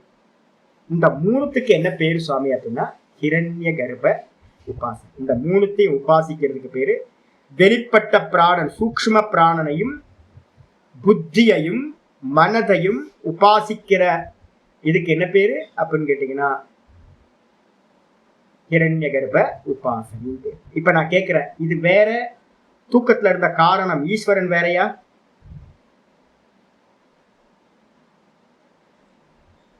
தூக்கத்துல எது நான் சுத்த சைத்தன்யமா இருந்து கூட ஒன்னும் தெரியலன்ற மாயை இருந்து வெளிப்படாத பிராணனா இருந்துச்சோ, அதுதான் வெளிப்படும் போது என்னவாச்சு அப்படின்னு கேட்டீங்கன்னா, புத்தியா வெளிப்பட்ட, சூக்ஷ்மமா வெளிப்பட்ட பிராணனா, ஸ்தூலம் சூக்ஷ்மமா வெளிப்பட்ட புத்தியா, சூக்ஷ்மமா வெளிப்பட்டிருக்க மனசா ஆச்சு. அதுவும் இதுவும் வேறில்லை. அப்ப மனசுக்குள்ளார நல்லா வந்துடணும், எது தூக்கத்துல ஈஸ்வர தத்துவமா இருந்துச்சோ அதுதான் வியக்தமாகும் போது ஹிரண்ய கர்ப்பர் அப்படின்னு பேர். வெளிப்படும் போது ஹிரண்ய கர்ப்பர்.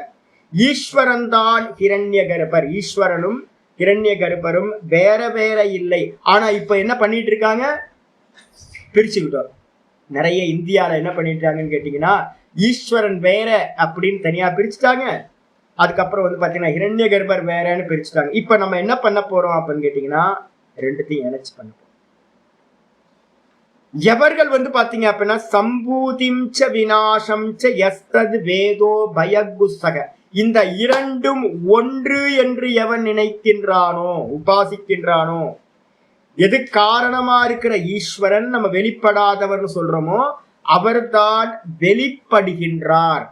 வெளிப்படும் போது அவருக்கு தான் ஹிரண்ய கர்ப்பர்னு பேரு, பிராணன்னு பேரு, புத்தின்னு பேரு, மனசுன்னு பேரு, சூத்திராத்மான்னு பேரு. அப்படின்னு எவர்கள் ரெண்டும் ஒன்னா அடங்குனா, வெளிப்படாம போச்சுன்னா அது ஈஸ்வரன், வெளிப்பட்டா ஹிரண்ய கர்ப்பர்.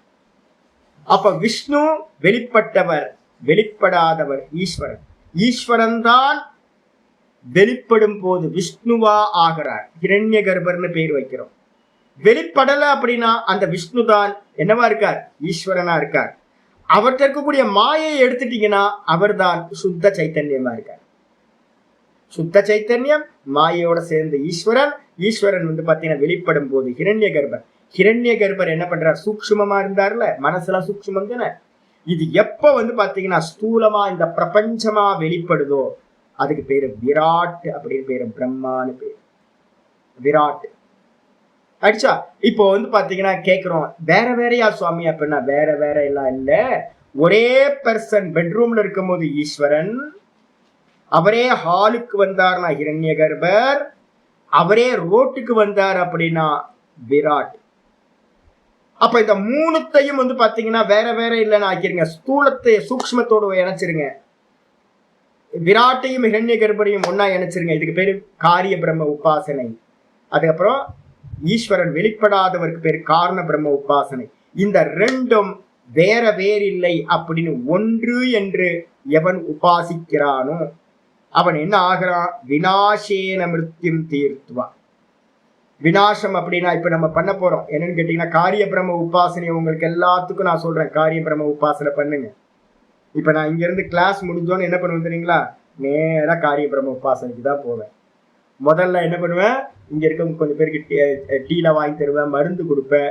யார் யாருக்கு வந்து பார்த்தீங்கன்னா மூட்டு வலி மருந்து, அப்புறம் வந்து பார்த்தீங்கன்னா பெனட்ரைல் யாருக்கெல்லாம் கொடுக்கணுமோ, அப்புறம் யாருக்கெல்லாம் வந்து பார்த்தீங்கன்னா வஸ்திரங்கள் கொடுக்கணுமோ எல்லாம் வச்சிருக்கேன். பெட்ஷீட் கொடுக்கறது வச்சு இதெல்லாம் வச்சிருக்கேன். போற வழியிலேயே இந்த பேக்கை தூக்கிட்டு போவோம், வண்டியில வச்சிருக்கோம். காரிய பிரம்ம உபாசனையில ஸ்தூலத்தையும் பண்ணிட்டு இருப்போம். கூடவே வந்து பார்த்தீங்கன்னா போய் சாய் யாருக்கெல்லாம் டிஃபன் ஏதாவது முடிஞ்சா ஏதாவது வசதி கேட்டாங்கன்னா எல்லாம் பண்ணுவோம். நேராக கோயிலுக்கு போய் வந்து பார்த்தீங்கன்னா பெருமாளை வந்து பார்த்தீங்கன்னா சேவிச்சு நல்லா வந்து மாலைகளாக போட்டு சுவாமி இதா சுவாமி எல்லாம் அப்படின்னு அவருக்கு அங்கேயும் நின்று உபாசிக்கிறது. அப்போ விராட் ஆயிடுது, ஹிரண்ய கர்ப்ப ஆயிடுது. இதுக்கு என்ன பேர் சொல்றோம் அப்படி கேட்டா சம்பூதி உபாசனான்னு பேர், காரிய பிரம்ம உபாசனைன்னு பேர். அப்போ இந்த உபாசனையை வந்து பார்த்தீங்கன்னா இதை பண்றதுனால என்ன கிடைக்கும் சுவாமி அப்படின்னா, மிருத்யுனா என்னன்னு கேட்டீங்கன்னா தரித்திரத்தை தாண்டி போகலாம். பண்ணுங்க. தரித்திரத்தை தாண்டி போகணும் அப்படின்னா என்ன பண்ணணும் அப்படின்னா ஐஸ்வர்யங்கள் வந்து பாத்தீங்கன்னா பிராப்தி ஆகும். இதை நாங்க சுவாமி ஐஸ்வர்யத்துக்காக நீங்க பண்றீங்களா? இல்ல இல்ல, நம்ம பண்ண போறது நிஷ்காமியமா பண்ண போறோம். யாரு தெரிஞ்சு ஆசையோட பண்றானோ அவனுக்கு ஐஸ்வர்யம் உண்டாகும். தெரியாம பண்ணா நமக்கு வந்து பாத்தீங்கன்னா மோட்சம் தானே நம்ம டார்கெட். அப்போ இதையும் பண்ணணும். கூடவே வந்து பாத்தீங்கன்னா இப்போ உட்கார்ந்து உங்களுக்கு வந்து ஈஸ்வரனை பத்தின விசாரம் தானே போயிட்டு இருக்கு. இப்ப ஈஸ்வரன் தான் விசாரம் பண்ணிட்டு இருக்கேன். பிரம்ம விசாரம்ன்றது ஈஸ்வர விசாரம். அப்ப ஈஸ்வரனை எப்படி பார்க்கிற அப்படின்னு கேட்டீங்கன்னா, சுவாமி நீதான் எல்லாமா இருக்க, நான் பார்க்கிறது எத்திஞ்சித் சராச்சரம், எதையெல்லாம் சராச்சரமா நான் பார்க்கிறோம் அது எல்லாம் நீதான் அப்படின்னு பார்க்கறது வந்து பாத்தீங்கன்னா அணுவுலையும் நீதான் இருக்க அப்படின்னு பார்த்தா அது ஈஸ்வர உபாசனை. எப்படி இருக்கார் பகவான்? வெளிப்படாதவராக இருக்கார். அப்போ ஒவ்வொரு துணியிலையும் விராட் உபாசனை. ஒவ்வொரு துணி, ஒவ்வொரு ட்ரெஸ்ஸுக்கு ஆதாரமா இருக்கிற கிளாத்து ஹிரண்ய கர்ப்ப உபாசனை. அந்த கிளாத்லயும் ட்ரெஸ்லயும் வந்து பாத்தீங்கன்னா எது வியாபிச்சிருக்கு? பஞ்சு. வெளிப்படாமல் பஞ்சு வியாபிச்சிருக்கு அப்படின்னு பாத்தீங்கன்னா அது ஈஸ்வர உபாசனை. பஞ்சுதான் ஹிரண்ய கர்ப்பரா கிளாத் ஆச்சு, வீவிங் ஆகி. பஞ்சுதான் நூலாச்சு, நூலுதான் வீவிங் ஆனதுக்கு பிறகு வந்து கிளாத் ஆச்சு, கிளாத்து தான் வந்து பாத்தீங்கன்னா ட்ரெஸ் ஆச்சு. பஞ்சுதான் அந்தராத்மான்னு பேரு, இதான் ஈஸ்வரன் பேரு, அந்தர்யாமின்னு பேரு, சுத்த சைத்தன்யம். அவர்தான் மாயையோடு சேரும் போது நமக்கு உள்ளுக்குள்ளார ஈஸ்வரனா இருக்கார். அவர்தான் ஹிரண்ய கர்ப்பரா நூலாகிறார். அவருக்கு மேல வீவிங் பண்ணோன்னா விராட்டுன்ற கிளாத் ஆச்சு. கிளாத்துக்கு மேலதான் வந்து பாத்தீங்கன்னா விராட்டுக்கு மேலதான் இங்க இருக்கக்கூடிய எல்லா பேதங்களும் இதுலதான் இருக்கு. இந்த விதமா பூரணமா புரிஞ்சுக்கிட்டு ஒருத்தன் எவன் பண்றானோ அவன் தரித்திரத்தை எல்லாத்தையும் கடந்து தீர்த்துவான். சம்பூத்தியா அமிர்தமஸ்னுதே, அந்த அசம்பூத்தின்னு சொல்லக்கூடிய காரண பிரம்ம உபாசனையினால் அமிர்தத்துவத்தை அடைகின்றான் அப்படின்னு மந்திரம் இருக்கு. இப்ப என்ன பண்ணணும் சுவாமி? ஈஸ்வரனை உபாசிக்கிறது எப்படி உபாசிக்கணும் அப்படின்னா, நிர்குண நிராகாரம் அந்த பிரம்மம் தான் மாயையோடு சேர்ந்து ஈஸ்வரனாயிருக்கு. ஈஸ்வரன் வெளிப்படாதவர் அப்படின்னு உபாசிக்க கூடாது. 1,00,000 மன்வந்தரம் வேஸ்டா போயிடும். அப்ப என்ன பண்ணணும்? உபாசனை அப்படின்னு எடுத்தாவே அந்த ஈஸ்வரனை தான் வெளிப்பட்ட ரூபமா உபாசிக்கணும். அதுக்காகத்தான் வந்து பாத்தீங்கன்னா சிவலிங்கத்தை பிரதிஷ்டா பண்ணியிருக்கோம். சிவனுக்கு வாஸ்தவத்துல சூன்யம். ஜக்கி வாசுதேவ் சொல்றது கரெக்ட், ஜக்கிதா வாசுதேவ் சொல்றது தப்புன்னு நீங்க இது பண்ணாதீங்க, அப்கிரேட் பண்ணிக்கல, அவ்வளவுதான். அவர் பண்ணாம இருக்க, அவர் சொல்றது கரெக்ட். என்னன்னு கேட்டீங்கன்னா சூன்யம். ஏன் அப்படின்னா சிவன் வெளிப்படல, அவ்யாக்கிருத்தம். ஆனா அப்படி உபாசனை பண்ணலாமானா பண்ணக்கூடாது. அப்ப நம்ம சாஸ்திரம் என்ன பண்ணிருக்கா அப்படின்னா ஒரு சிவலிங்கத்தை பிரதிஷ்டா பண்ணி அவரை வந்து பாத்தீங்கன்னா உரு அப்படின்னு பாத்தீங்கன்னா உபாசனை பண்ணு. அந்த ஈஸ்வரனை வந்து பாத்தீங்கன்னா சங்கு சக்கர கதாதாரியா வந்து பாத்தீங்கன்னா ஒரு உருவம் கொடுத்து உபாசனை பண்ணு அப்படின்னு சொல்லியிருக்க. அப்ப உபாசனை எப்படி பண்ணணும் அப்படின்னு கேட்டீங்கன்னா ஈஸ்வரன் தான் இங்க இருக்கக்கூடிய சர்வ தேவதா ரூபத்திலையும் ஹிரண்ய கர்ப்பரா இருக்கார். அப்ப எந்த உபாசனை பண்ணும்போது நான் பண்ற உபாசனை ஈஸ்வரன் தான். இந்த தேவதா கணபதி அவர் ஈஸ்வரன் தான், விஷ்ணு அவர் ஈஸ்வரன் தான். எல்லா தேவதைகளும் வெளிப்பட்டது எல்லாம் எது வருது அப்படின்னா ஹிரண்ய கர்ப்ப ரூபம். வெளிப்பட்டா ஹிரண்ய கர்ப்பர், வெளிப்படாம இருந்தா ஈஸ்வரன். ஈஸ்வரனை வெளிப்படாதவன் உபாசனை பண்ணக்கூடாது, வெளிப்பட்டவரா தான் உபாசிக்க. அப்ப ஈஸ்வர உபாசனைன்றது நாம ரூப குணங்களோடு தான் இருக்க வேண்டும். ஆனா சிலையில இருக்கலாமா சுவாமி? சிலையில இருந்தா என்ன பண்ணிட்டீங்க? ஈஸ்வரனை அவமதிச்சிட்டீங்க, பெரிய பாப்பம் பண்ணிட்டீங்க. நீங்க ஈஸ்வரனை வந்து பாத்தீங்கன்னா என்ன பண்ணிட்டீங்க? சர்வ வியாபகமா இருக்கிற ஈஸ்வரனை வந்து பாத்தீங்க அப்படின்னா லிமிட் பண்ணி பாத்தீங்க. பாத்தீங்களா? அது பெரிய தோஷம் அது. அப்ப ஈஸ்வரனை எப்படி பார்க்கணும் அப்படின்னு கேட்டீங்கன்னா, ஈஸ்வரனை பஞ்சை எப்படி பார்க்கணும்? பஞ்சு தான் நூலு, நூலு தான் கிளாத்து, கிளாத்து தான் ட்ரெஸ்.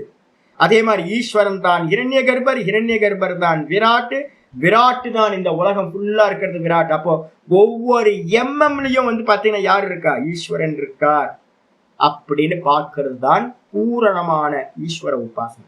இதை பண்றதுனால நமக்கு என்ன சுவாமி ஆகும்? விராட்டு மெதுவா பண்ணுங்க, அதுக்கப்புறம் மெதுவா ஹிரண்ய கர்ப்பரை பண்றது, அதுக்கப்புறம் ஈஸ்வர உபாசனைக்கு வர.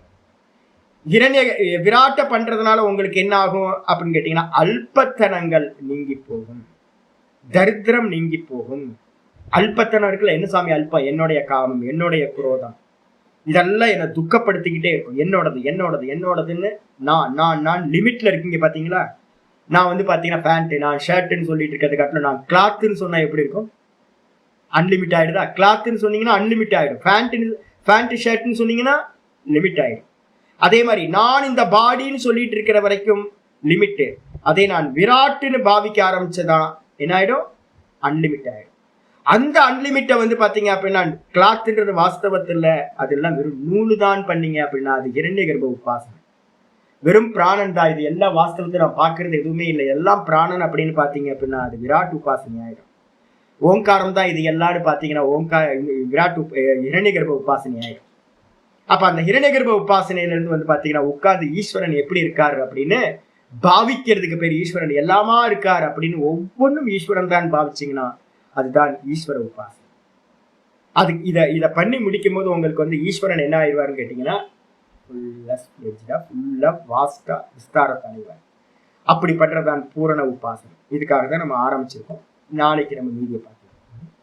ஓம் பூர்ணமத பூர்ணமிதம் பூர்ணாத் பூர்ணமுதச்யதே பூர்ணஸ்ய பூர்ணமாதாய பூர்ணமேவாவசிஷ்யதே. ஓம் சாந்தி சாந்தி சாந்தி. ஹரி ஓம் ஸ்ரீ குருப்யோ நமः. ஹரி ஓம் ஸ்ரீ கிருஷ்ணாய பரமாத்மனே நமः. ஸ்ரீ கிருஷ்ண கிருஷ்ண கிருஷ்ண காயேன வாச்சா மனசேந்திரியர்வா புத்யாத்மனா வா பிரகிருதேர் ஸ்வபாவாத் கரோமி யத்யத் சகலம் பரஸ்மை நாராயணாயேதி சமர்ப்பயாமி. ஓம் தத்சத் இதி பரபிரம்மார்ப்பணமஸ்து. நம்ம எல்லா பண்ற உபாசனைகளும் எங்க போய் வெளிப்பட்டது? எல்லாத்தையும் ஹிரண்ய கர்ப்பர்ல ஒண்ணாக்கிடுங்க. ஹிரண்ய கர்ப்பர் வாஸ்தவத்துல யாரு?